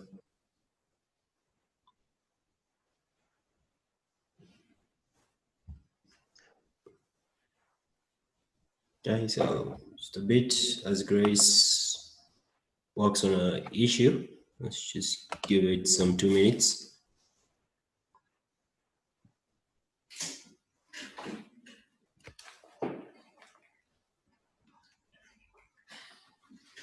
Hello, mic check. Hello? Can you guys hear me now? Yeah, we can hear you perfectly now. Okay, I'm so sorry about that. Okay, no problem. Okay, so where did you lose me? At tech recruitment. Okay, I'm just going to go through that briefly, Okay. just so that you guys understand my background. So professionally, I am a technical recruiter, and I have been at it for 7 years now. I'm so passionate about technical recruiting that I founded Upline Tech Recruiting. And as the name suggests, we are in the technical recruitment space. Okay. We focus primarily on finding technical talent for African tech companies. However, it seems like African developers are so marketable that, you know, I'm getting clients all the way from Spain and the US. And so that just tells you how global recruiting, software engineers have become now. Okay, so that's good to hear. So with your 7+ years of experience, what are some of the programming skills that are most sought after by employers? Okay, so to be honest, different organizations require different talent at different times in their business life cycle. Okay, and what I use HackerRank a lot. I don't know if you guys are familiar with HackerRank, but I use HackerRank a lot, and the reason is it's used by over 7 million developers. Okay, and that's about 25% of developers globally.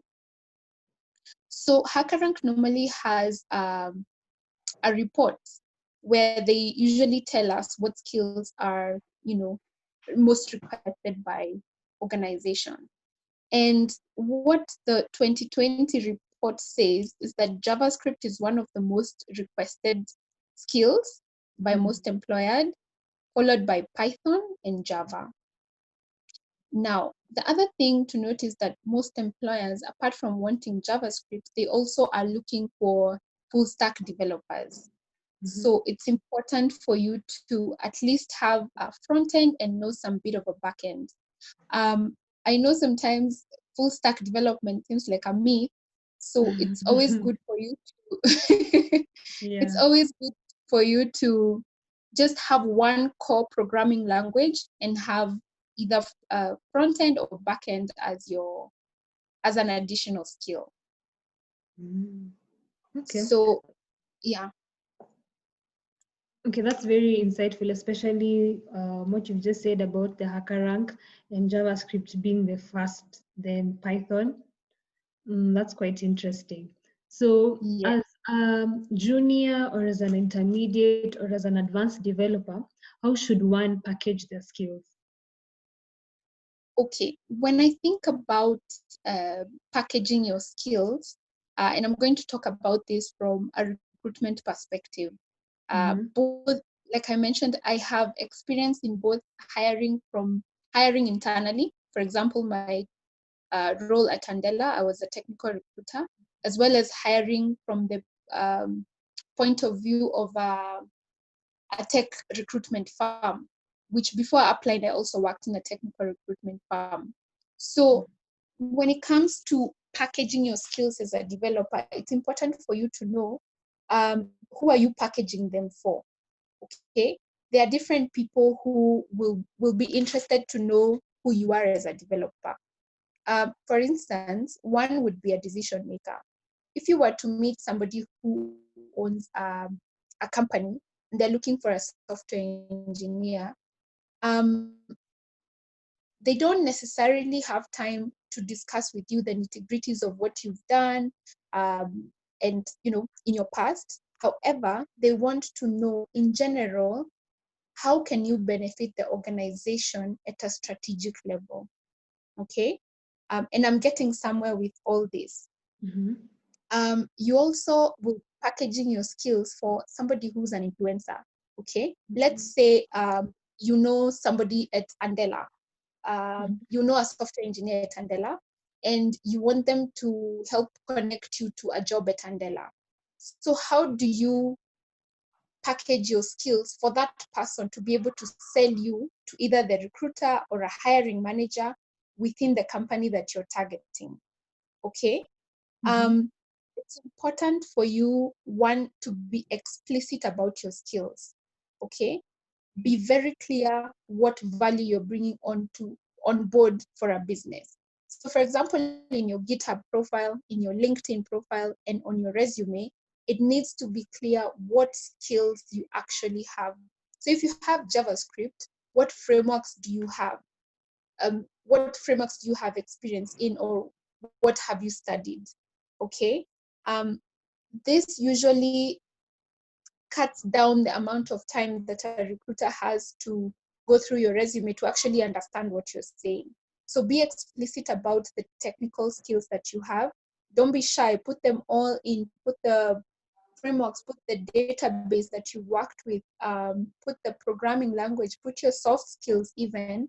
It's very important for somebody to immediately tell who you are as a developer and what skills you bring on board. So on your LinkedIn profile, it's also important to know that the way you have a regular LinkedIn profile, as a recruiter, I have a recruiter profile. And what the recruiter profile does is it gives me a snapshot of your profile in terms of your skills, your education, your current, the 3 past roles that you've had, and what else, the skills. So it's very important for you to make sure that your LinkedIn profile is very well done and has all the information that is required, or the information that has been requested from you by LinkedIn. The reason is recruiters are going to use this information to actually reach out to you. So if you haven't filled out a proper LinkedIn profile or a proper GitHub profile, it will be very difficult for me to, 1, to find you on LinkedIn, and 2, to be able to understand the skills that you have. And I'll move on to the next profile that is well documented, and which I can immediately tell whether this guy is a fit or not. So be explicit about your skills. Use your GitHub, LinkedIn, and resumes appropriately so that you can, you can be able to find jobs and people can be able to find you more easily. Well, that's very informative from you, Grace. Thank you so much. So could you also kindly just offer advice on how someone would, like as a junior developer, as an intermediate developer, or as an advanced developer, most of the time you don't really know how much you're worth, meaning maybe what is the current market value of me being a junior developer? Because when you're starting out, when you're finishing campus, you're not sure if your skills are good enough to be in a corporate or to be in that tech firm. So could you just offer maybe a range for someone who is a junior developer, an intermediate, or an advanced developer? Okay, that's a very interesting question. Because different markets offer different salary. Okay, you're asking about salaries that are in the market right now, right? Different organizations offer different salaries. What I've found is that organizations in Africa offer the highest salaries, followed by Europe, and then Africa. Okay.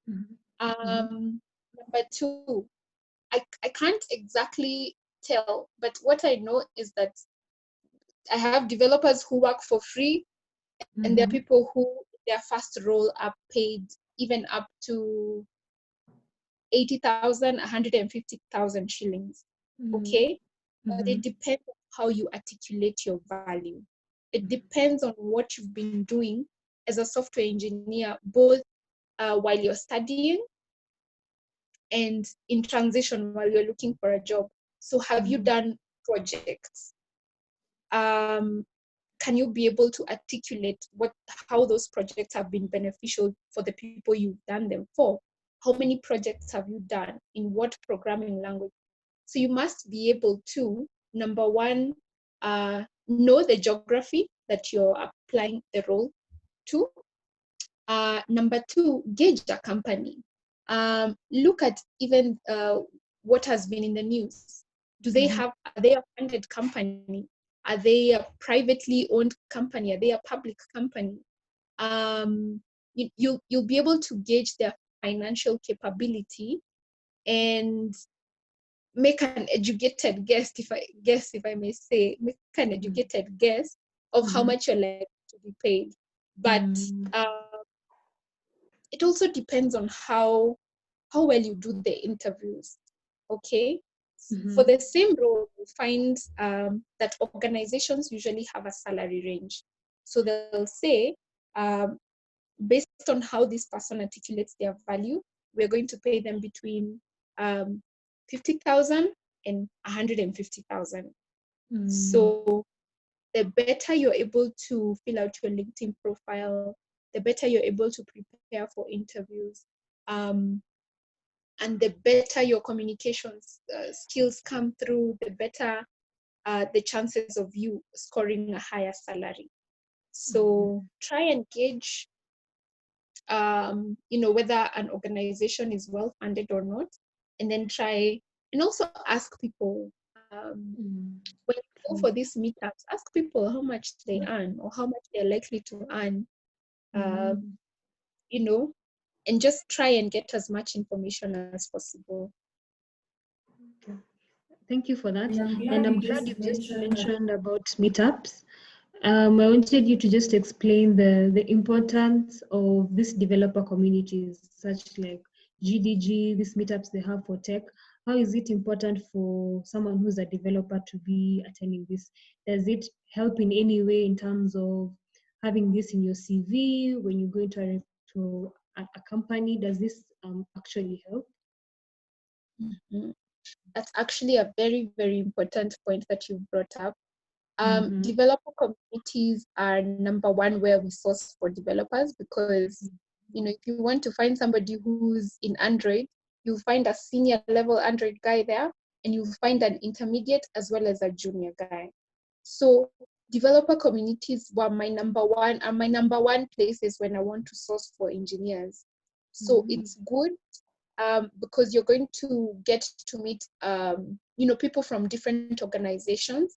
You're going to understand what experiences in different organizations, and this will help you to understand what's in the market and what's in it for you. Okay, so you're likely to come across recruiters, hiring managers, decision makers, who could be your link to your next opportunity. So I really strongly encourage you guys to participate actively in these developer communities, and make an impact as well. Don't just go there and be quiet and sign up and go and sit down. Be active, be loud. Make sure that by the time you're leaving that community, you know at least 5 people in 5 different organizations who are doing 5 different things. And I know this is a cliche thing to say, but your network is your net worth. Okay? True. So if you met for GDG and you've met Grace and she owns her own tech recruitment company, the chances of you getting a job faster than somebody who hasn't gone for these meetups are very high. So, and you also get people with different experiences. For example, if you're trying to know whether you want to pursue Python or you want to pursue Android, you're going to meet those meetups. They're going to explain, they're going to help you understand their experience. And from that, you're going to make your own decision of how you want to drive your career, right? So I definitely encourage you guys to be active participant in developer communities. Very, very important. Okay. Thank you so much for that. It was very insightful. I'm sure it has educated many of us on what to do, how to package our skills, how to have the soft skills as much as we have the hard tech skills. So for me, that's all. In case my co-moderator has any other question for you. Thank you so much, Grace. Thank you for taking time to answer our questions. You're most welcome, and thank you for having me. Grace, yeah, just before you leave, I actually have one question that is of a bit interest to me. So at Upline, the process, as per what I've gotten from you, the process is one way. You're the ones who source, or is there a way where I, as the programmer, can actually submit my portfolio to you guys, and so that you can consider me? Well, you already have that, already have my portfolio. So is the process one way, or is there a way to do submissions? So the process is two-way. Okay. On our site, you can either go in as the organization looking to hire, or as a developer, or as a tech professional. So Okay. we are working on that system at the moment. Okay. And this will be up pretty soon. Probably by next week, we'll already have this function where people can submit their profiles, and therefore we have a database and we can consider them first before we start looking at elsewhere. Okay, thank you so much, Grace, for that. If you have any other question as a participant, just inbox me on the chat section, and we shall relay your question to Grace during the Q&A session. So Grace, thank you so much. Okay, so now... You are most welcome. Yes. So I'll just move on now to the next speaker. So for this part of the session, we'll have a detailed talk on JavaScript. And for this, I'd like to invite Kelvin Kimani. So Kelvin, this is your session now, so you can take over the virtual floor.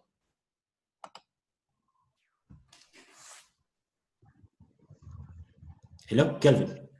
Yeah, I'm connecting. Okay. Hi, can you hear me? Yeah, I can get you perfectly.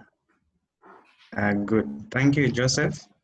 So my name is Kelvin Kimani, and I work at Teqity BV.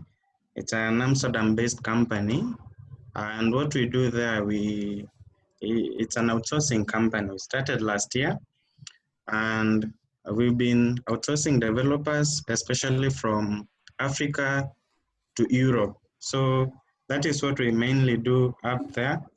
And I'm one of their software developers. What I do there, I was hired as a full stack JavaScript developer, and I just wanted to share my knowledge on what I've learned in JavaScript so far. Actually, I'm a self-taught JavaScript developer. Nice. I went to university some times back. I did some psychology. I realized that wasn't my thing, and I really love doing computer stuff. So I started learning JavaScript, and within time, I came across this JavaScript and many. And in JavaScript, what really propelled me to learn the language was I found it really interesting. When I looked at websites, I see how the pop-ups, the slides, and everything about websites used to really inspire me. And this really propelled me to want to learn what is that makes this website work this way. And in around sometimes back 2016, 2017, I went into the field. I started learning. It was a bit difficult, but every time I got a hang of it, and I'd like to just share knowledge on it. So if you can allow me to share my screen. Yeah, we can. We actually see your screen right now, so you can just proceed. Oh, sorry. Okay. I think I wanted to share this other one. Okay. Sorry. You can see that one now. No, actually you've removed, so share again. Oh, sorry.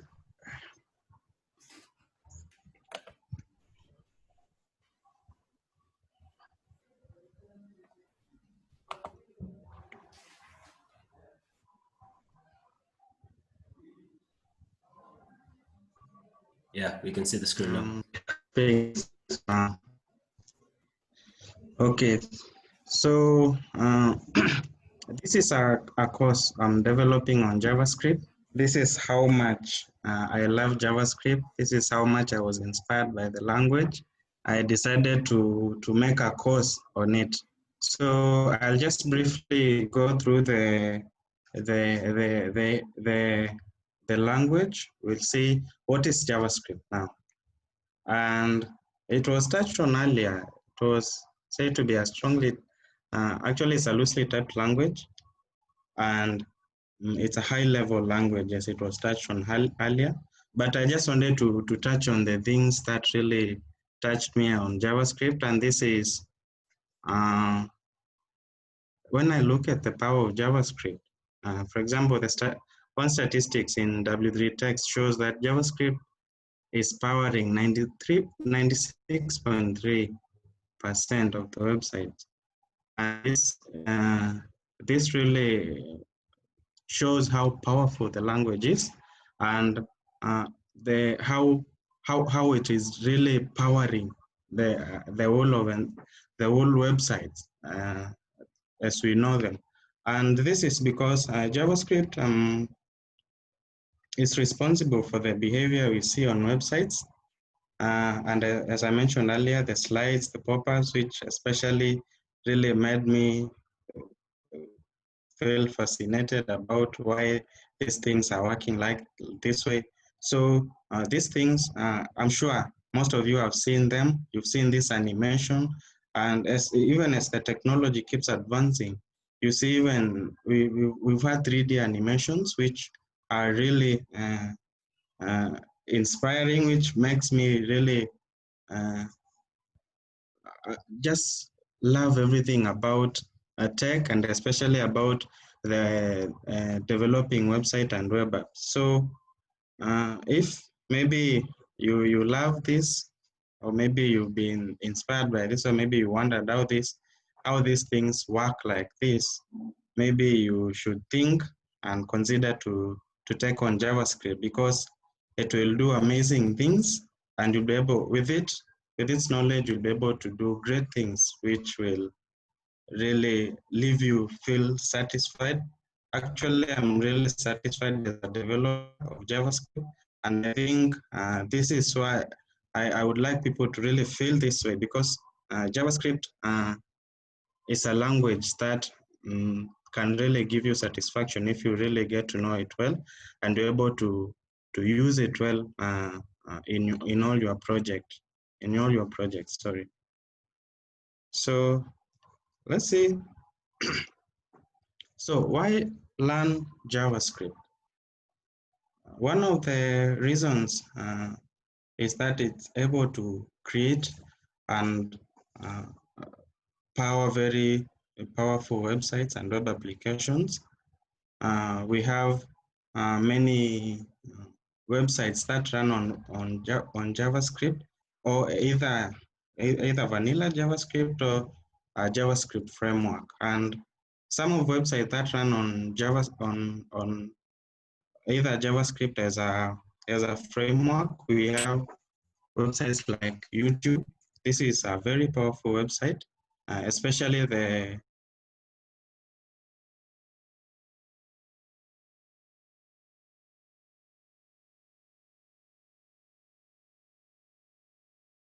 and we also another reason that really makes JavaScript a very language that is close to my heart. You can easily become a full stack developer with JavaScript. We've heard from Gdes that currently that is something really, it's the in thing when they are trying to recruit developers. And actually that is one of the reasons why I was hired at Teqity, because I was a full stack developer. And JavaScript makes it easy to be a full stack developer, because you're able to develop a website or a web application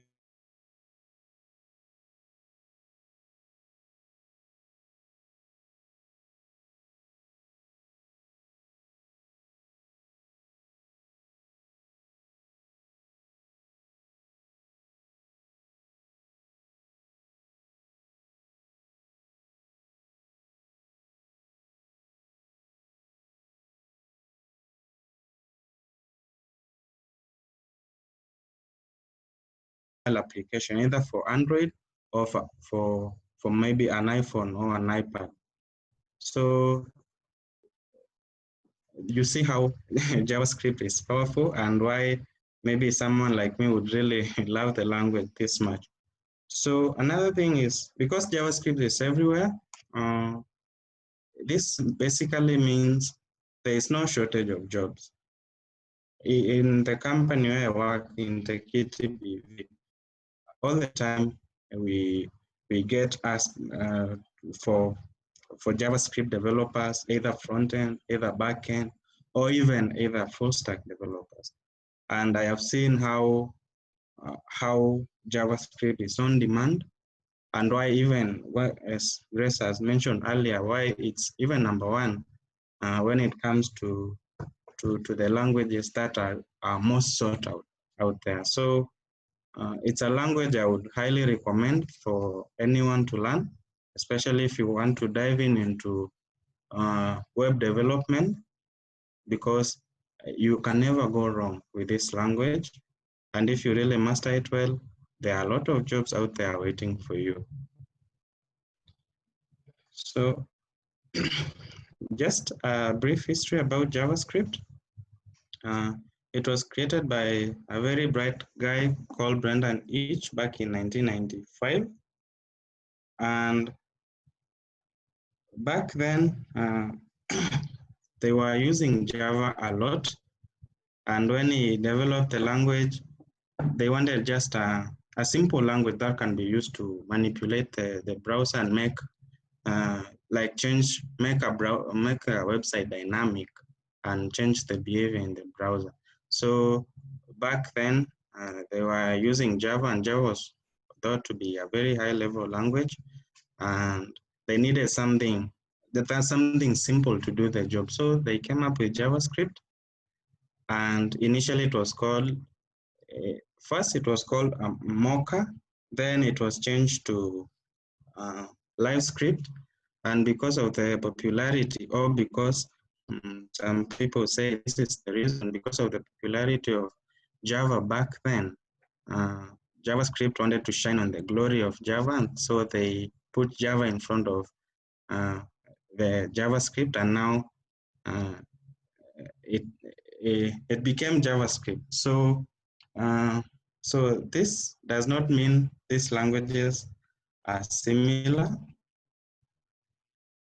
Because they are different languages, they perform different functions. For example, JavaScript was originally created to run on browsers. And since then, it has evolved very much. And especially in 2005, we saw a very huge change, because after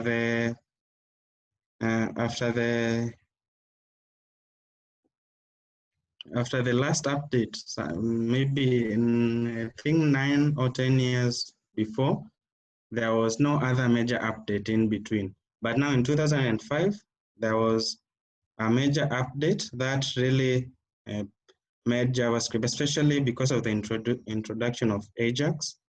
And this really pushed JavaScript to really to become a professional programming language.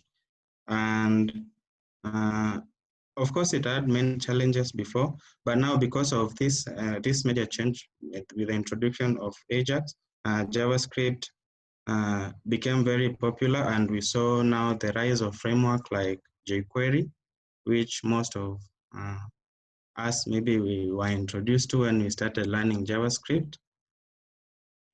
And since then, especially from 2005, we had also a major thing, maybe a major blessing to JavaScript, because in 2009, we had Node.js, which was introduced, and this really helped JavaScript, because now it could be used on the server side, because it was mainly used on the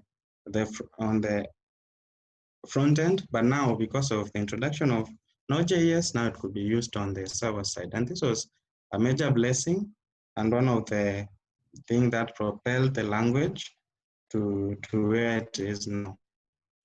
So just to mention, in 2015, we saw a major change in JavaScript. We had ECMAScript 2015 or ES6, as many know it, introduced, which added many modern features that we have in JavaScript, and that make it even easier to create web applications using frameworks like React, like Node.js. So, and actually in this course, I wanted to really focus on JavaScript. Ever since now, sorry, I don't know why this is moving this way. Sorry about that. It's quite fine. You can just reset. Okay. Okay, as I was saying, because of this major change in JavaScript in 2015 with the introduction of ES6, I decided to just focus mostly, especially in this course that I'm developing. I decided to focus on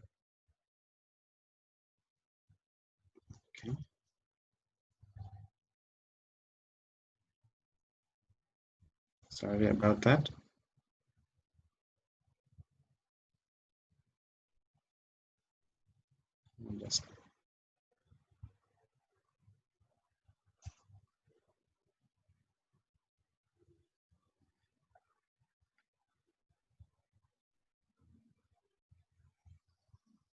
I decided to focus mostly on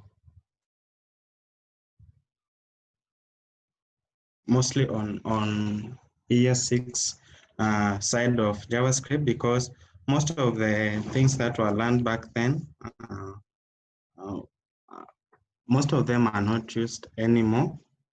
So, for example, for someone who is coming back to learn JavaScript, maybe learn JavaScript before the introduction of ES6, it can be a challenge maybe to getting back into the language, because now it has evolved to use very different structure, very different features.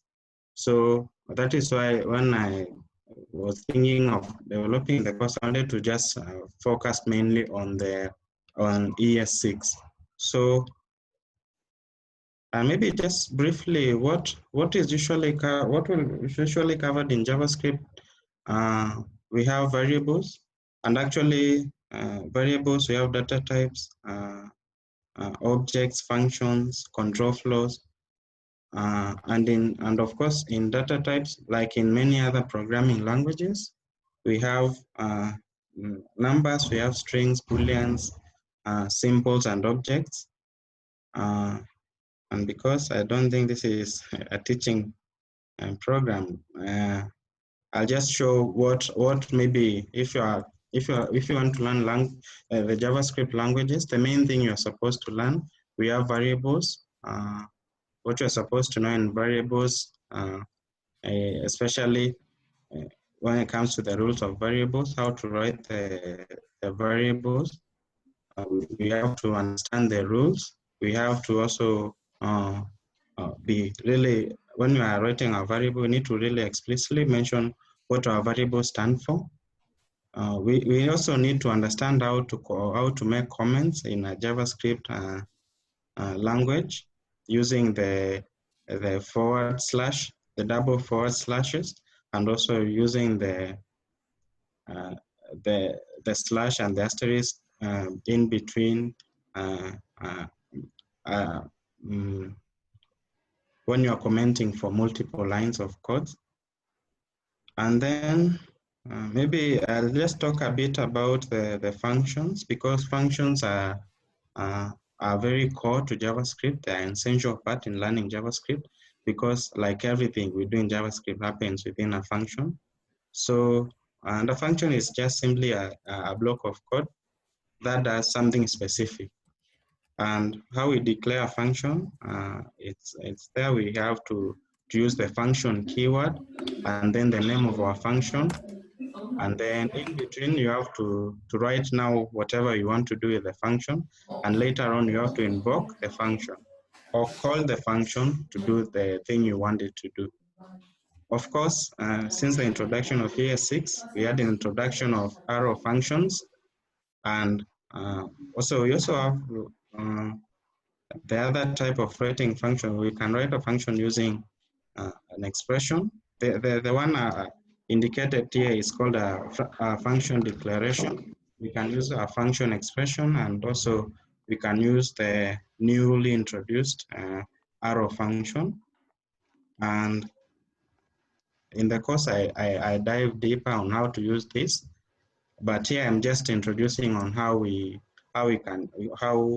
functions work and how we can use them, because functions are really important in JavaScript, and I think in many other languages. I'm not sure, I don't know many other languages apart from PHP, but I'm sure functions are a major thing. And also object. In JavaScript, we say everything is an object, because anything in JavaScript, whether even a function can be put in an object, even other function, even objects, other objects can really be within an object. We have arrays can also be put in an object. So that is why it's basically said everything in JavaScript is an object. And in an object, we have a property, and this property is the association between the name, which we usually in JavaScript call the key, and also the value of that property. And in short, this is just saying that objects have properties and the things these properties can do. For example, we have an example of a phone. A phone is an object in itself, but a phone has a camera. What does this camera do? This camera takes photos. So we know the camera is a property of a phone, and we know a phone is the object. And now this camera can take photo. And I've given a good example there of how the key value pair is assigned in an object. We have, for example, a car, and we can give the car a color, and also we can give the car a model. This the color bit and the model bit is called the key, and the blue and the Toyota is the value of that car. So this is just a very brief and maybe straightforward way on how we write functions. There are many other, in way we write objects, and there are many other ways we can write objects, which maybe if you continue with JavaScript, you will come to learn about them. And also in JavaScript, you also have to learn about control flow. I think this is also in almost all languages. I think all languages.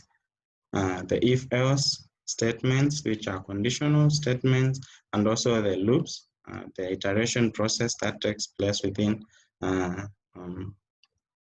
your code. And also, I think those are the major things you learn in the control flow. And also, I think that is those are the major things that maybe someone coming into JavaScript will need to know, to learn and understand before proceeding now to work with the JavaScript as a language itself. And now where the magic happens, it's in the document object model, which is usually commonly called the DOM. And this is the way we access a document. And usually, if you've really studied HTML, and this is this is where now you interact, JavaScript interacts with the elements within HTML. If you started with HTML, you know elements will refer to things like the head, the title, and also we know HTML is the root element. So JavaScript can interact with these elements and also the attributes within these elements and other elements. For example, attributes are things like href, and this is maybe where it links to, especially when you are working with an A tag. You know, href is the link. It just we use href to put the links where we want to go to. For example, I will use a href maybe if I want to link to maybe a Google from my own website. So I'll just put Google there, the full URL of Google in a href, and a link outside. So of course, this is the bit of HTML, so I won't touch much on it, but just to show you that within this elements we have attributes, and we know JavaScript interacts with all of this. It can interact with the elements, it can interact with the attributes to change maybe how something looks like.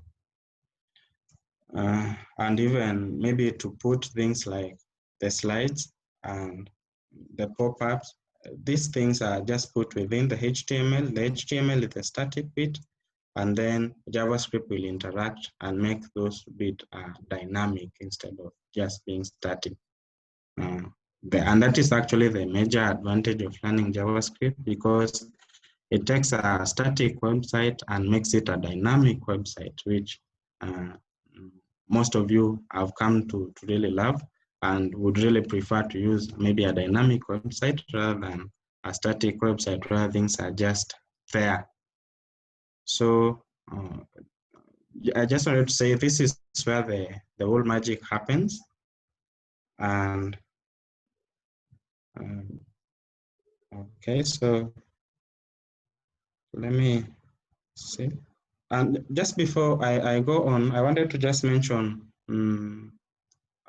how we interact with JavaScript. Let me just share another screen because this I think will be better done practically. So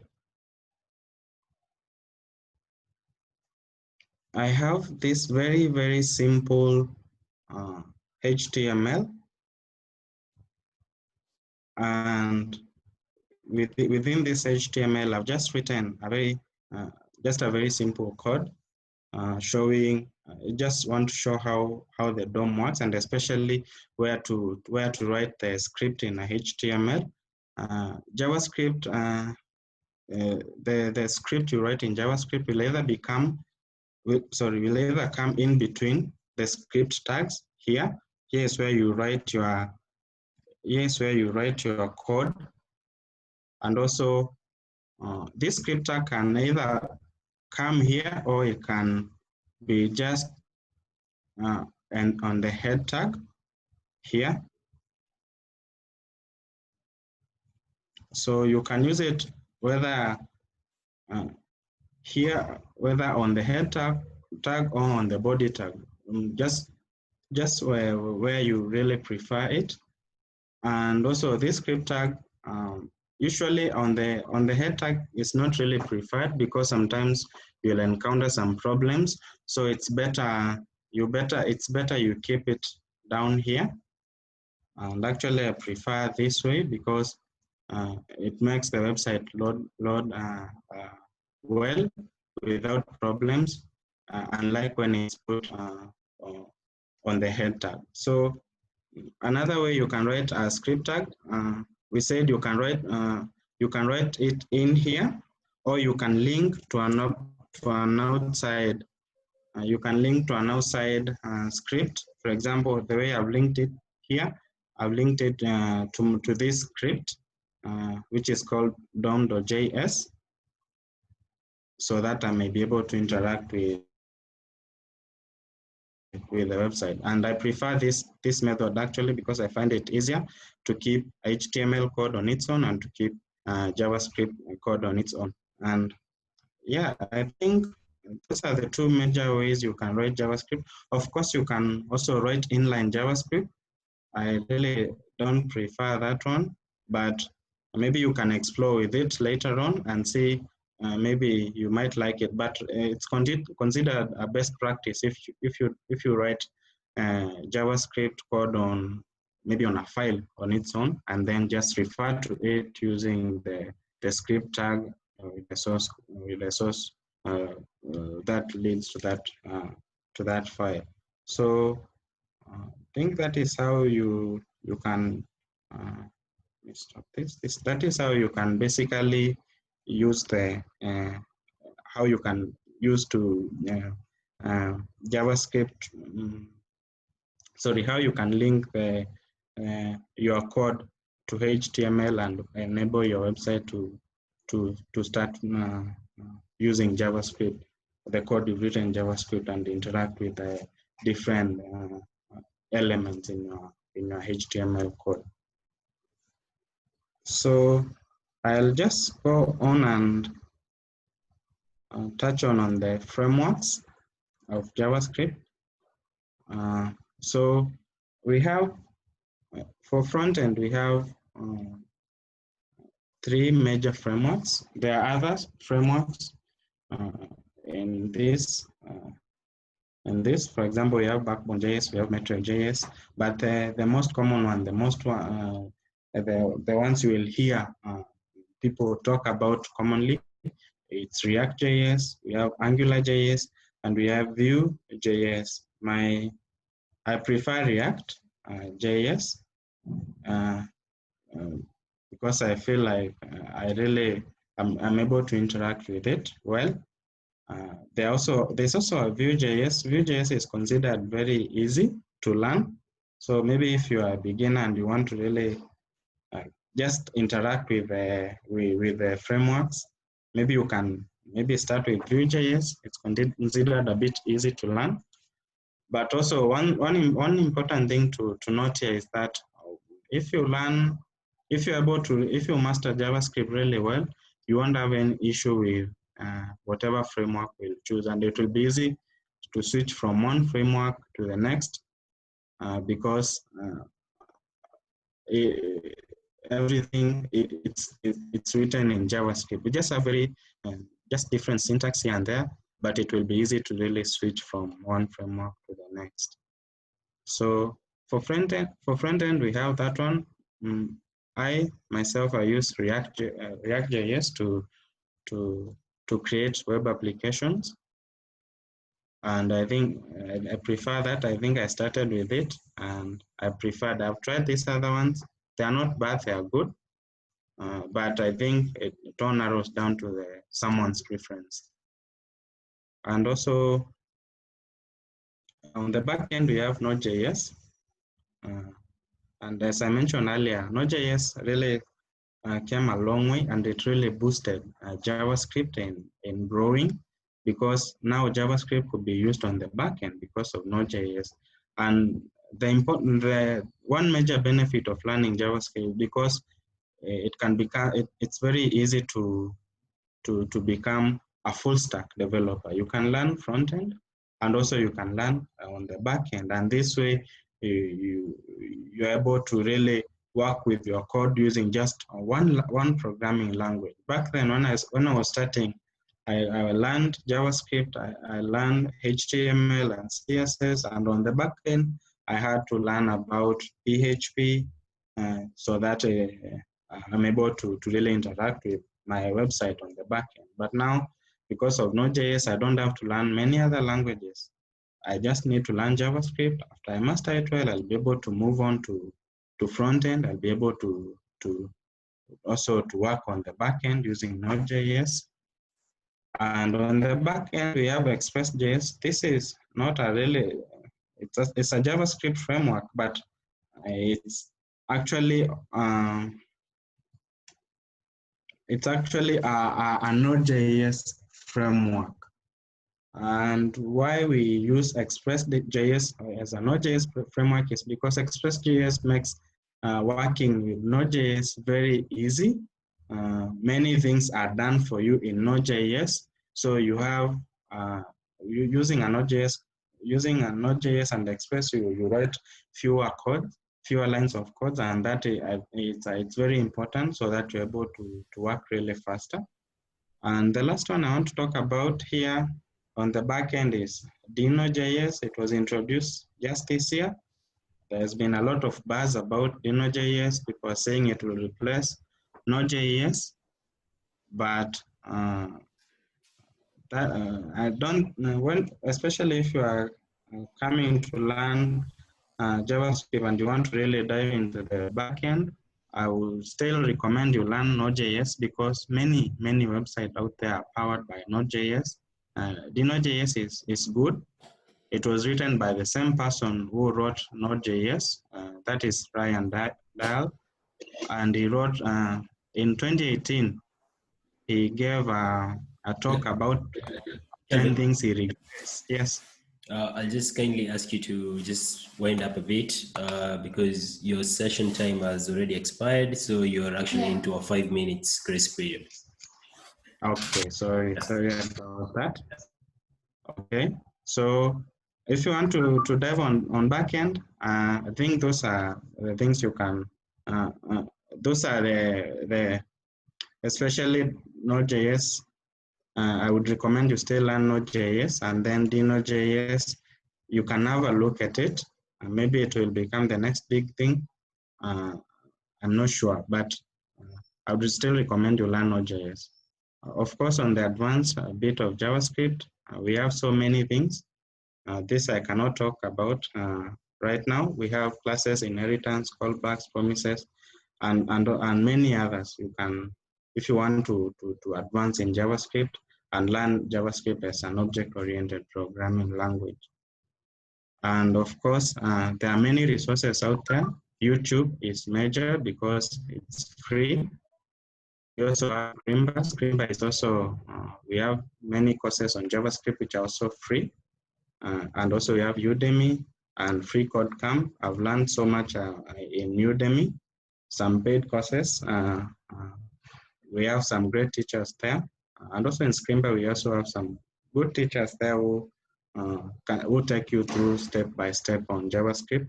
And also Free Code Camp, a very big website where you can learn most of the programming languages for free. And also books. Books also have helped me to really understand the language better because I prefer videos and also reading.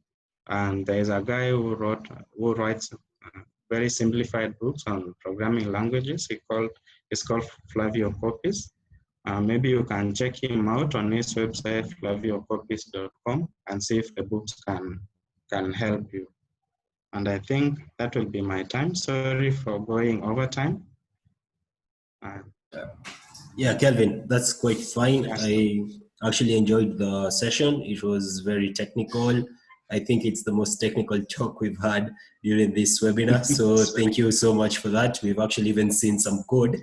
So I know some participants are quite enticed. I can tell you there are about 3 or 5 questions for you during the Q&A. So just stick around for that. Okay, so thank you. From this point now, I'll just now like to move on to our final talk. So the final talk in this webinar will be on cybersecurity. And for that, we have Laban Machuki. So I'll just unmute his audio and give him the virtual floor. So Laban. Hello, Laban.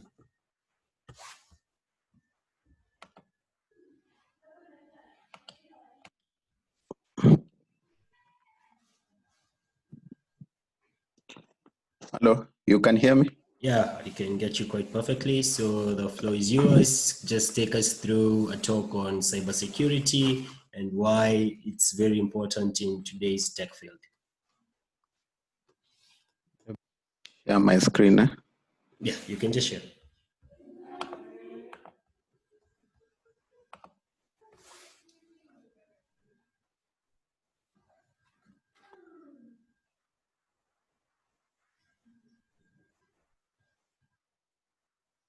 Are you guys able to see the screen? Yeah, we can actually get you can see the screen. Yeah, just before you start, let me just mention something. So for participants, there's a feedback survey that we're doing. Posting the link on the chat section, so you can just go to the feedback survey. It will enable us as eMobilis to know what you want the programming courses that interest you. So feel free to just fill out the form for us. So Laban, you can continue. Okay, thank you very much, Joseph. So as we begin, my name is Laban Machuki. I'm in the field of cybersecurity. Currently in charge of cybersecurity and information security at Postbank, but I also work with OSBS Technologies as a consultant who partner with eMobilis on some of the issues. I'm sure Joseph knows one of the guys, Frank, very much. He's the one who is in close contact with you guys. Yes, yes. So basically, we are just going to have an introduction to cybersecurity. We try to understand what it is, what is cybersecurity, what does it involve, how can you get into this field, what skills are needed in the market right now, and finally, what are the trends happening at the moment, so that you are able to position yourself. If you are interested in the field, you are able to capitalize on it. If you want to learn, you find the pathway, the career pathway on how to move forward. So what is cybersecurity for starters? This is a question many people will ask. But even before we define cybersecurity, let's start with the simplest question. What is data and what is information? Not all data is information, but information contains data. So the simple difference is that data is not information, but data, when it has context, that is when it becomes information. When it has meaning, that is when it becomes information. And this is very important in the field, because what you are going to be securing mostly is information in the field of information security and cyber security. For instance, the example we are saying, when you see that number, that 14/04/1989, if you don't know what it was, it will not make any meaning to you.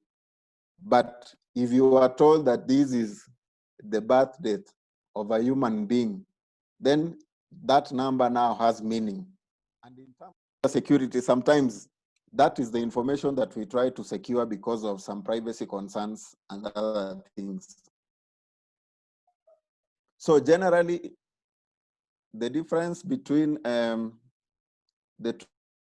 two fields, generally information security and cyber security, that is also a question that people normally ask. What is the difference between information security and cyber security? The simplest explanation I can give you is that cyber security is like a subset of information security, where you are protecting information and information systems from unauthorized access, modification, or destruction. When you come to cyber security, you are just protecting the information from attacks using cyberspace. So there is really no difference. And most people use these terms interchangeably. Even when you come to the job market, the qualifications, someone may say cybersecurity manager, another one may say information security manager. In most cases, you'll be tackling the same issues. So the difference is just, depends from one context to another. So basically, it's good to have that. That's why I've illustrated here. If you see at that diagram, we are simply saying that information involves everything. When you're dealing with information security, you are not only dealing with computing information, you are dealing with digital, paper, the files. You are simply protecting information in all forms. But when you come to cybersecurity, you are mostly tackling things that are vulnerable through the ICT cyberspace. So that is just the difference between these two. Although when you come to it, you'll realize that there is no big difference. So we can't discuss cybersecurity before we discuss cybercrime. What is cybercrime? Because cybercrime and cybersecurity, when you are in charge of cybersecurity, when you're handling cybersecurity, most of the things you are going to prevent against is cybercrime.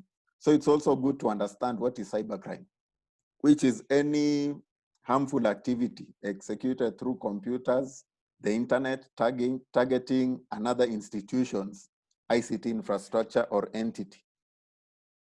So you'll find that these things, they go together in the field of security. You'll be preventing cybercrime You'll be preventing what we call insider threats from the employees themselves, and so on and so forth. Why do we need cybersecurity at the moment? Why is it suddenly a buzzword? Everyone is talking about cybersecurity. All institutions, hospitals, banks, government, industries, is because the technology has made most organizations increasingly reliant on ICT systems for operations. This means that most of our systems are interconnected, creating a bigger attack surface area for hackers and the rest.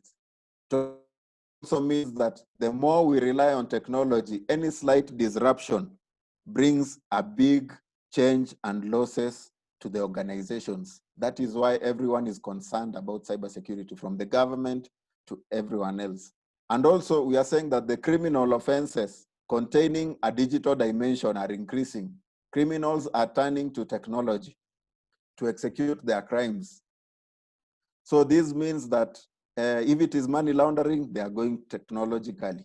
If it is stalking, people are going online to stalk others, cyber stalking. You think of it, most criminal elements have taken advantage of technology to and advance their criminal. So that is why we need cybersecurity.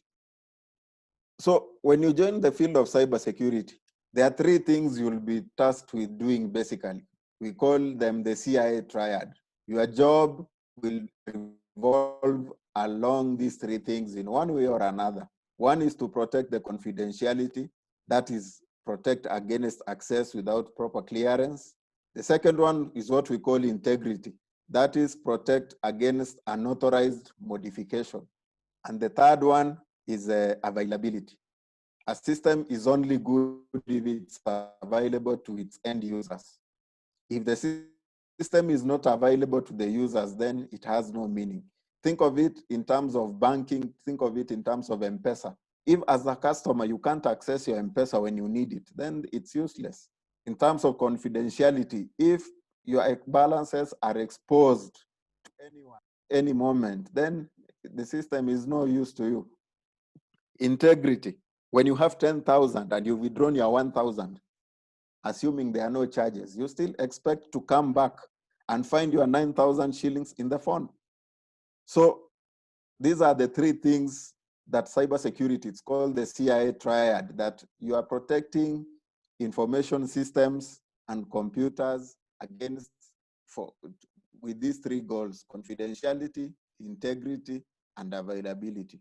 When we talk about cyber criminals or the hackers, they'll target either of these. Either they'll try to affect the confidentiality of your information. Think of WikiLeaks. Some of you have heard of it, where you release information for companies that they have kept confidential. When it comes to integrity, the most likely example I can give you is the attacks on the banks, the bank balances, where people withdraw of large money from fictitious accounts. And then when it comes to availability, this one, I can give you an example of a denial of service attack. There's something we call a denial of service attack, where you flood the systems with malicious requests to deny the legitimate users access to the system. So that when the rightful users tries to engage with the system, they find that it is engaged and they are not able to get service. So those are the three goals of cybersecurity, and whatever works that you do will be revolving around that. Then one of the other concepts, again, of cybersecurity, as you get to the field that you need to understand, is that there are three pillars of cybersecurity. We talk about technology. If you talk to the computer science students, if you talk to the people in the IT field, they mostly think about technology. But cybersecurity involves more than technology. It involves these three areas: the people, what we call the process, and the technology. The people, these are the controls that you put relating to the behavior of the users, on how people use the system. The process, these are the governances and the policies and the procedures. Who does what in the system? Who authorizes what in the system? And then technology, these are the controls that involve technology in particular. For instance, the previous discussion has been with developers and others Most of them will be providing solutions at the technological level. But when you look at cybersecurity, you need all the three fields in order for you to put a very good defense of your system. Because the technology might be good, but the people who are using the system are not as good. They are sharing passwords, you know, they are leaving their systems unattended. And in security, we say that a system is as good as its user, and the user is always the weakest link in any system. In any system, the user is always the weakest link. That is why in cybersecurity, you'll be tackling these three areas. Again, in terms of career, you might join the cybersecurity field in any of these three areas. You might be involved in the process where you are providing the governance. You'll be developing the procedures, the policies for an organization. You might join at the technological level where you'll be developing solutions, or you'll be administrating technology that enhances cybersecurity. So you'll find that you'll be dealing with these three areas, and your career might involve all of them or one particular area where you can develop expertise. The higher you go, however, if you become like a director of security or something, you'll find that all these three areas will be. So how do we join the cybersecurity field? You want to start security, you want to join. What is the way forward? Many people come to the security field. There is no proven, for me, I say there is no formula. Our last presenter told us that he joined from psychology, if I heard him well, and started learning JavaScript. That's the same with cybersecurity. People join from all disciplines, maths, computer science, whichever field, as long as you have the interest and you know what you are protecting and why it is secure. Do you need a degree in cybersecurity for cybersecurity degree? Sometimes yes and no. It depends on the role that you'll be doing. You might need it, you might not. In the Kenyan market, however, the higher you go, you'll find that the employers will say you need a degree in computer science or related field, something like that. So it's a bias in our market at the moment. Really, when you come to think of it, there are some duties that I'll be showing you later on in this same presentation that don't need you to have a degree in computing or anything if you understand the fundamentals of what you are doing. So how do you start? One is understand the fundamentals of IT, train in general IT through formal education, a degree, or other ways. The second one I'll advise you is to focus on your interest. You'll become good in cybersecurity depending on your area of interest. If you are a developer, then you can start with application security. Learn more about it. Try to find the frameworks. How do you develop software in a secure way? Practice them on your software that you are doing, so that by the time you join the field, you'll find that you really understand these things and you can audit an application yourself and see whether it is complying with the security. The other one is networks. If networks is your field, pursue it. Do all the security certifications relating to network and try to understand. Gain practical experience in IT if possible. Then join the groups, the forums to gain knowledge. There are many cybersecurity groups online and WhatsApp groups. Try to join these so that you continue to get the knowledge and understand. And of course, there are the free courses on the internet. We have a library, maybe some of you have heard of it. We have SANS Institute, Heimdall, Open Security Training, and others. Sign up for these courses. Most of them are actually very free. Of course, we have the ones like Udemy, Coursera, where you have to pay $10, $20 for some courses. But sometimes some of these courses are absolutely free. All you need to do is sign up. Then also we have the vendor courses on cybersecurity, AWS, Cisco, Microsoft. Capitalize on them. For instance, at the moment, AWS and Microsoft Azure, they are offering free courses on cloud computing, where you can take, you might not get the certification, but you can take the full path, learning cloud computing, understanding it, and then you can focus on security. Then we have Also, we have the free tools available for cybersecurity. One of them is what we call Kali Linux. Kali Linux is a platform used for most people for penetration testing and most security. You cannot be in the field of security without understanding Kali Linux. All you can do, take a computer, create the environment. If you have a virtual box, install it there, go to the internet and try to learn a few things that you can do with it. The resources are so many. The other one is Wireshark. You can read it and try to analyze packets of traffic to understand a few things, do a little investigation here and there. And then lastly, on this path, this one is now for the future. The opportunities in cloud security are very many. Cloud computing is coming up. It is the new thing, and cloud security is going to be the next frontier. At the moment, AWS and Azure, I know they have free learning. The other day you had AWS launch. Was it in South Africa? Then in Kenya they came. I'm not sure of the story.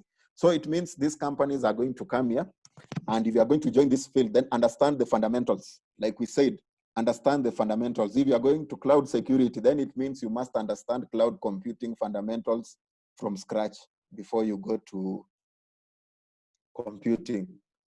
Also, there are certifications. What are some of the common certifications required by hiring organizations? One, we have something like EC Council, where they offer a variety. But I've highlighted the ones that are commonly asked. You'll see that one there, Certical, Ethical Hacker, CEH. When you go to ISACA certifications, the most common one for systems auditor, CISA, then CISM. When you go to the other side, you can see CISSP. Then we have the others like CompTIA certifications, Cisco certifications. These ones are now vendor-based. And of course, the last one that I'm saying is the cloud certifications. Whichever vendor you choose, if you choose Microsoft, if you choose AWS, if you choose Google, you can try to find out which path interests you, learn more about it, and get certified in that area. At the moment, Microsoft and AWS are the ones who are mostly leading in cloud. Choosing either of them, whichever is easier for you, will give you advantage when the time comes. But of course, the ones like certified ethical hacker, you can't avoid them. This one, when you are recruiting for the jobs entry level, it's good to have this because it gives you that introduction into security. Also CISA, it will give you that introduction on the principles, the fundamentals, and anything you add after that, you'll find that learning it is easier. What are the job roles that are there in cybersecurity, for instance? Cybersecurity, we've said anyone can join from any field. But if you are in IT, when you understand the fundamentals, you'll find that whichever path you are pursuing at the moment is a feeder role into a cybersecurity role. It can be networking, software development, systems engineering, security intelligence. You can join at entry level and you progress in that manner. You reach wherever you want to reach. That is some of the job roles that are there in cybersecurity. Now, we are going to look at some of them. For instance, we can say information security analyst.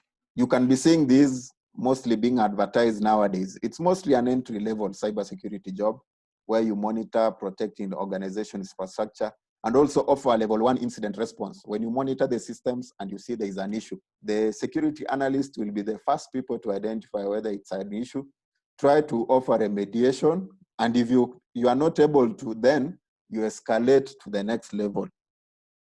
The other one is forensic computer analyst. This one is like the detectives of the cybersecurity world. Here you are going to be reviewing information, computer-based information for evidence after a security breach or an incident. Mostly it involves reviewing logs of information, logs collected from firewalls, databases, wherever the incident happened, and trying to drill down and see what happened. If it's a hacking, how did the person come in? Which password was used?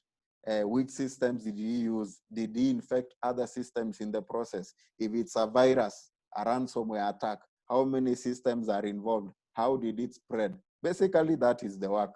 And it also involves documenting findings in a very structured way which can be understood by anyone, and maintaining what we call a strict chain of custody in case of litigation.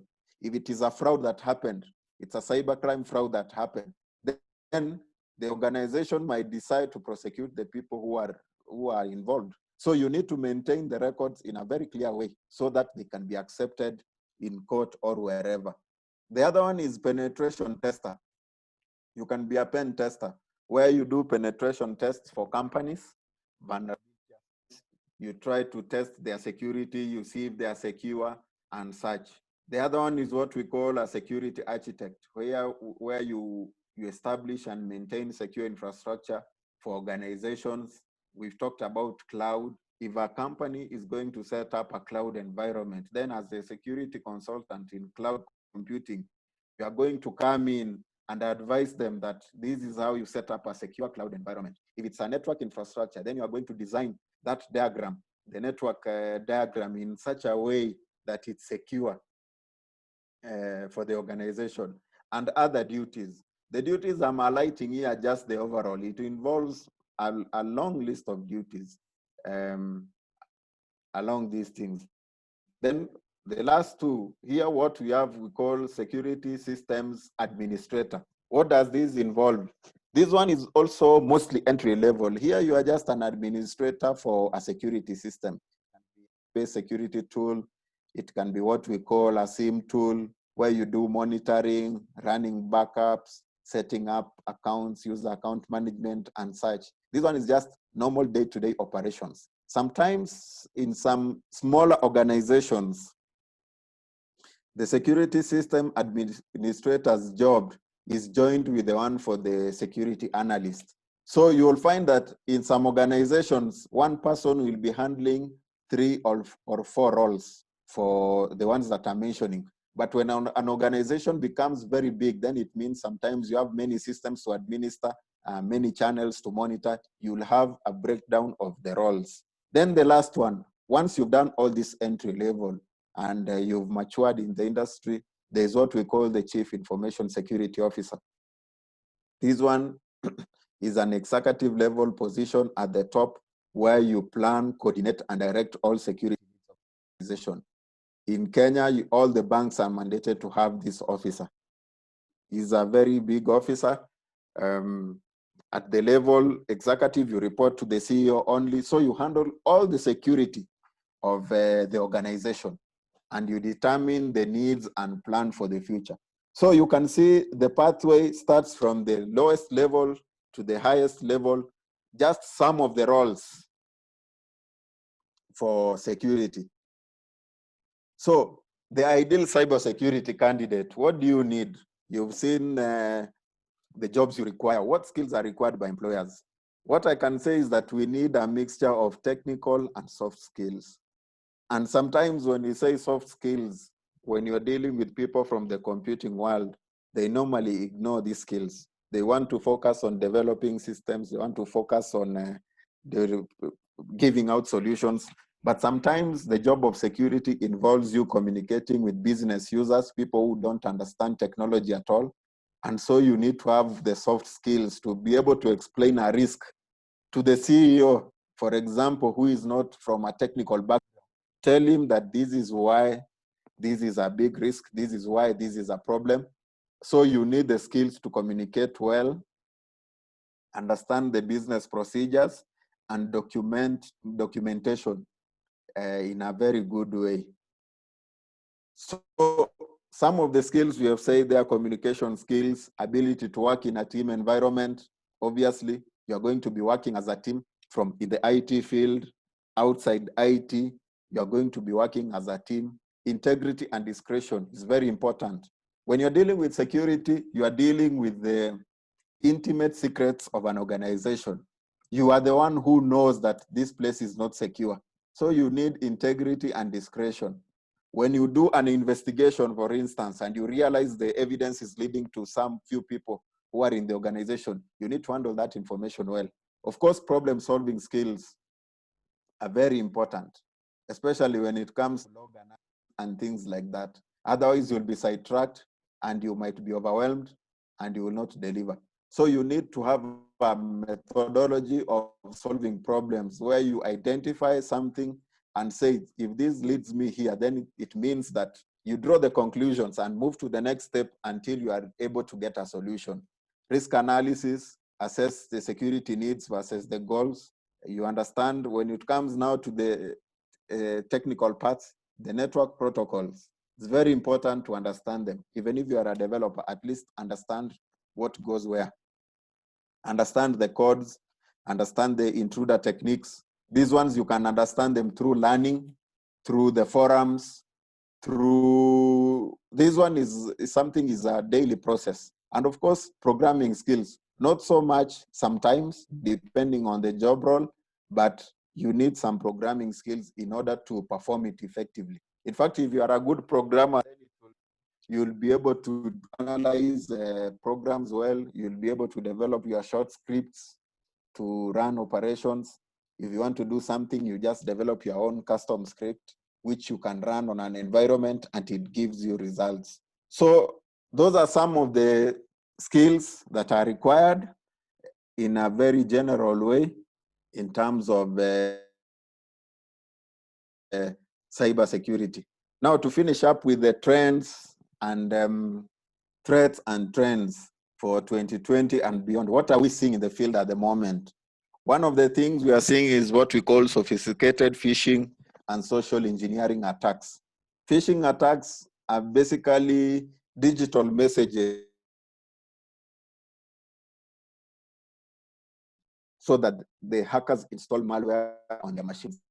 You must have seen these emails that come to you telling you, please click to win this, or please register, sign up, such and such. Sometimes hackers use this to target organizations where they send them to staff, and once the staff download those mails, then they become infected. The other one is what we call social engineering, using media phone calls to trick people to offer sensitive information. When we talk of social engineering, think of those calls from people saying, I'm from Safaricom, M-Pesa, customer care, you know, those people, wale wako committee, who try to con you with the phone, the committee guys. What they are using is what we call social engineering, when they make a phone call to you and such. So we are seeing that these attacks are coming. And when you see these attacks, they involve the human element. Remember, we said that the human is the weakest link. If the person is able to infect your machine using phishing, then that person can be able to anything. The challenge is what we call the Internet of Things, threats. Many devices are being interconnected at the moment. We have smartphones, smart TVs are coming up. We have CCTVs. There is talk of what we call smart cities at the moment, where the doors, refrigerators, and everything. Think of all these things. All these things are also very, very likely to be attacked by the hackers in the coming future, because it means that hackers now can infect you from any point. If it's your house, they can come in through the smart TV. They can come in through the fridge, if it's a smart fridge or something like that. If it is a car, they can come in through your car and disable it and such things. So this is one of the, IoT is a very good trend. It is being celebrated. But in terms of cybersecurity, we are also saying that it's one of the risks. The other one is what we call cryptojacking, which involves the criminals mining privacy on your computer. Like we all know, if you understand cryptocurrency, sometimes mining requires immense amounts of power and processing. So what they are doing is that they are hooking up your machines and using them. This means that you are not able to process the rightful requests from your users.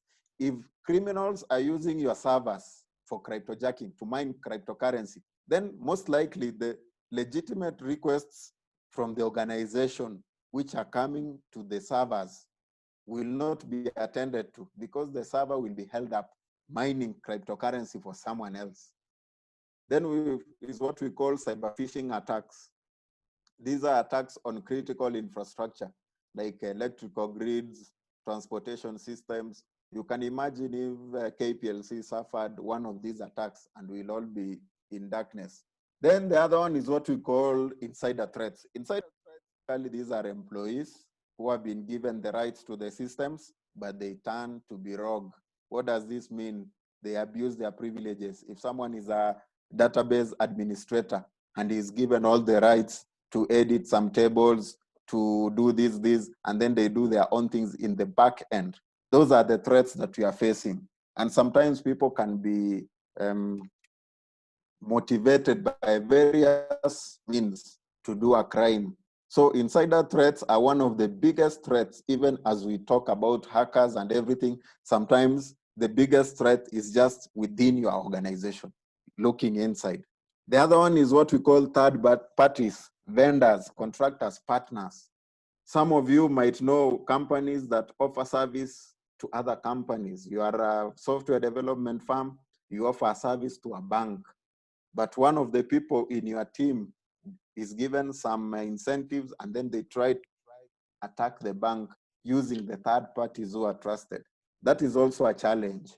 Then if you've read in the news lately is what we call state-sponsored attacks, where governments sponsor attacks on other governments.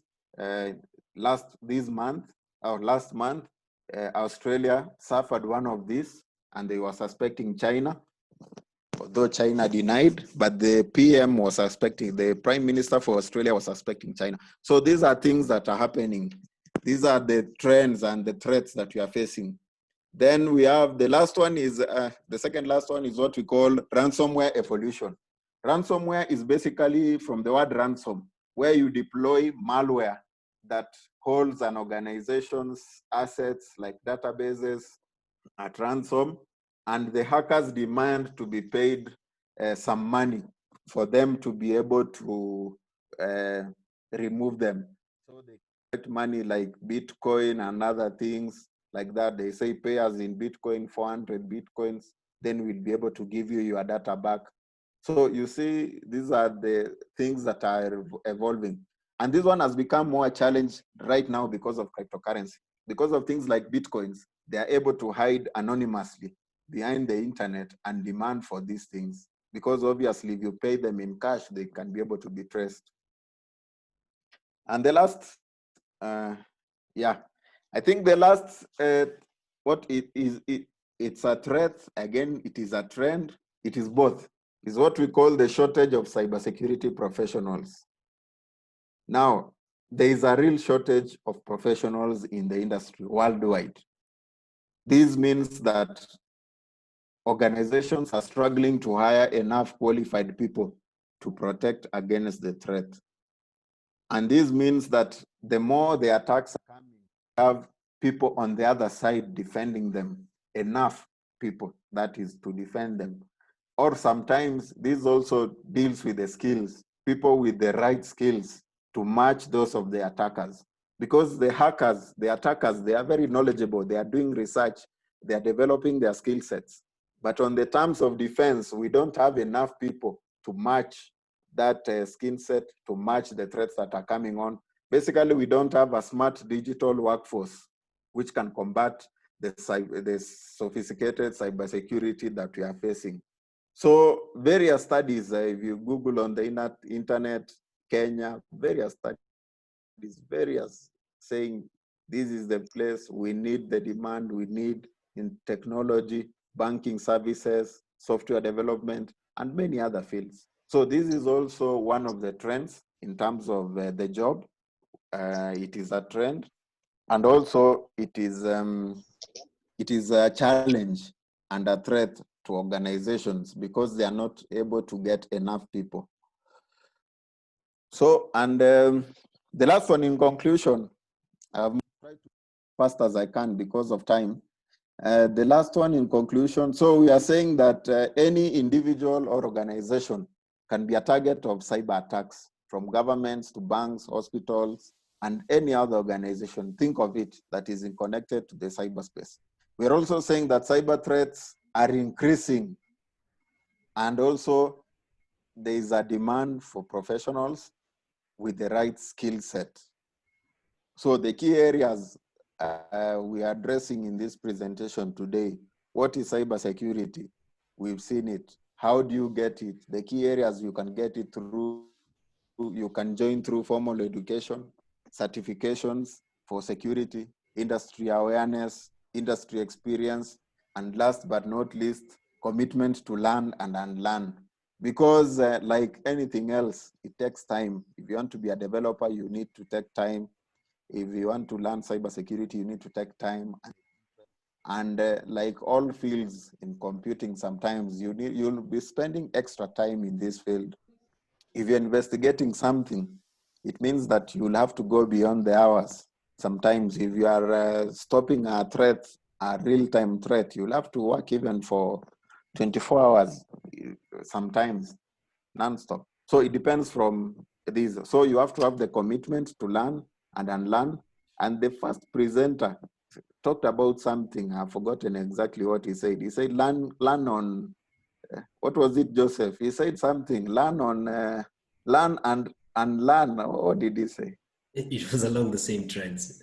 Yeah, along the same trends. Like you learn as you go. Yeah, you learn as you go. In security, you will be finding like that. Sometimes you've never dealt with an issue, but that day is when you learn that day.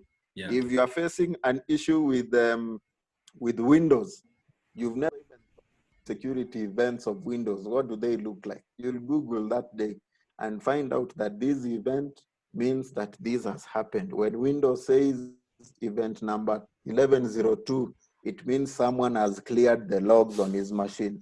If it says 4624, it means someone has. These are things that you'll be learning as you go. So don't worry that you don't know. Just start. Some of the things you'll be encountering them as you develop experience in the field, and you'll be able to learn as you go. Other than that, I think that's where I'll stop and wait for the questions. Yeah, thank you so much, Laban, for that. That was quite informative and straight to the point. I think if there was anyone who wanted to know cybersecurity, what it's about and how they can get started, I think this was the particular session for them. They've actually gotten everything.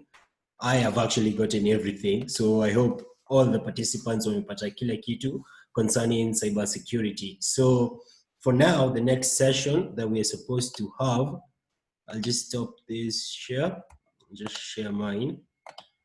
So we're supposed to have a Q&A session, but our meeting ends at 5:30. So we might not have the engagement that we would have liked to have, where we will relay the question to the speaker and the speaker addresses the particular question in this meeting. So what will happen is in the chat section, I've shared an email. So through this email, you can send your particular questions. And if you have a speaker who you would like to answer the question, please tag that speaker in that email that you sent. So the email is josephbill00@gmail.com. Feel free to spam that email with your questions. So post your questions there and the speaker you like to address, and I will review that question and relay that particular question to the relevant speaker, and they will answer you through the email format. So that's for the Q&A session. So it's just because the speakers really had a lot to give us today, and it ended up eating into the time for the Q&A session. So we'll do the Q&A session differently. So we'll do it that way. The email is in the chat section. Feel free to go there, spam it with questions and the speaker you like to answer. Those questions that won't have any speaker, I will answer them myself. I'm also a software developer, so don't worry, your questions will be asked. So I'll just move on to the final part of this webinar, which is just to say thank you. So on behalf of eMobilis and on my own behalf, I would like to extend a very hearty vote of thanks to all the speakers for gracing us with your presence, sharing with us about your findings and opinions with regards to software development. We want you to know that your effort is highly appreciated. So to our speakers, once again, we highly appreciate you taking the time and availing yourself for this webinar. I will also like to thank our director, Mr. Ken Mwendwa, for facilitating the webinar, and also a big thank you to the participant. This webinar wouldn't have been a webinar without you guys. We actually set it up for you guys. So a big and hearty thank you to you guys for making the time to join us, sit through the session. We've had about 3 hours of this webinar. So thank you so much for sitting through the sessions and showing engagement. You've actually been quite lively in the chat section. So know that effort is also highly appreciated. I'll also like to say every slide that the presenters have used in this particular webinar, they will be available to the email that you registered for this session with. So the email that you registered in the form to attend this webinar, that's the same email where we will share the presentation slides for each of the particular speakers. So you will get the sessions from JavaScript, Python, Android, to cybersecurity, and even tech recruitment, if you have any questions that you may have. Then lastly, just stay safe. Remember to wash your hands and sanitize, wear a mask in public as we all aim to defeat COVID-19 and really get on the tech train. This is the time for it. So God bless you all. And with that, I'd like to just put an end to this webinar. So remember, for questions, just spam my email. You can spam the email josephbill00, and the question will be relayed to the speaker that you want to ask. So thank you so much for this.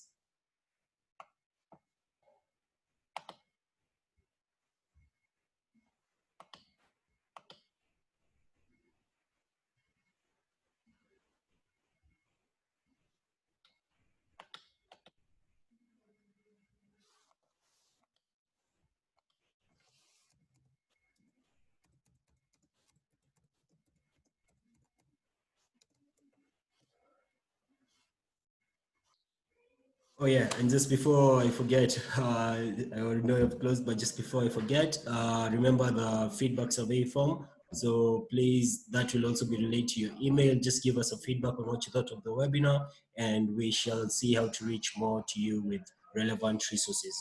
I'm actually seeing guys in the chat section sending me emails. So send that particular email where you want the slides to be shared. You can share it to the same email, josephbill00@gmail.com. And we shall avail all the slides there. So let me just do the email again, send email requests here.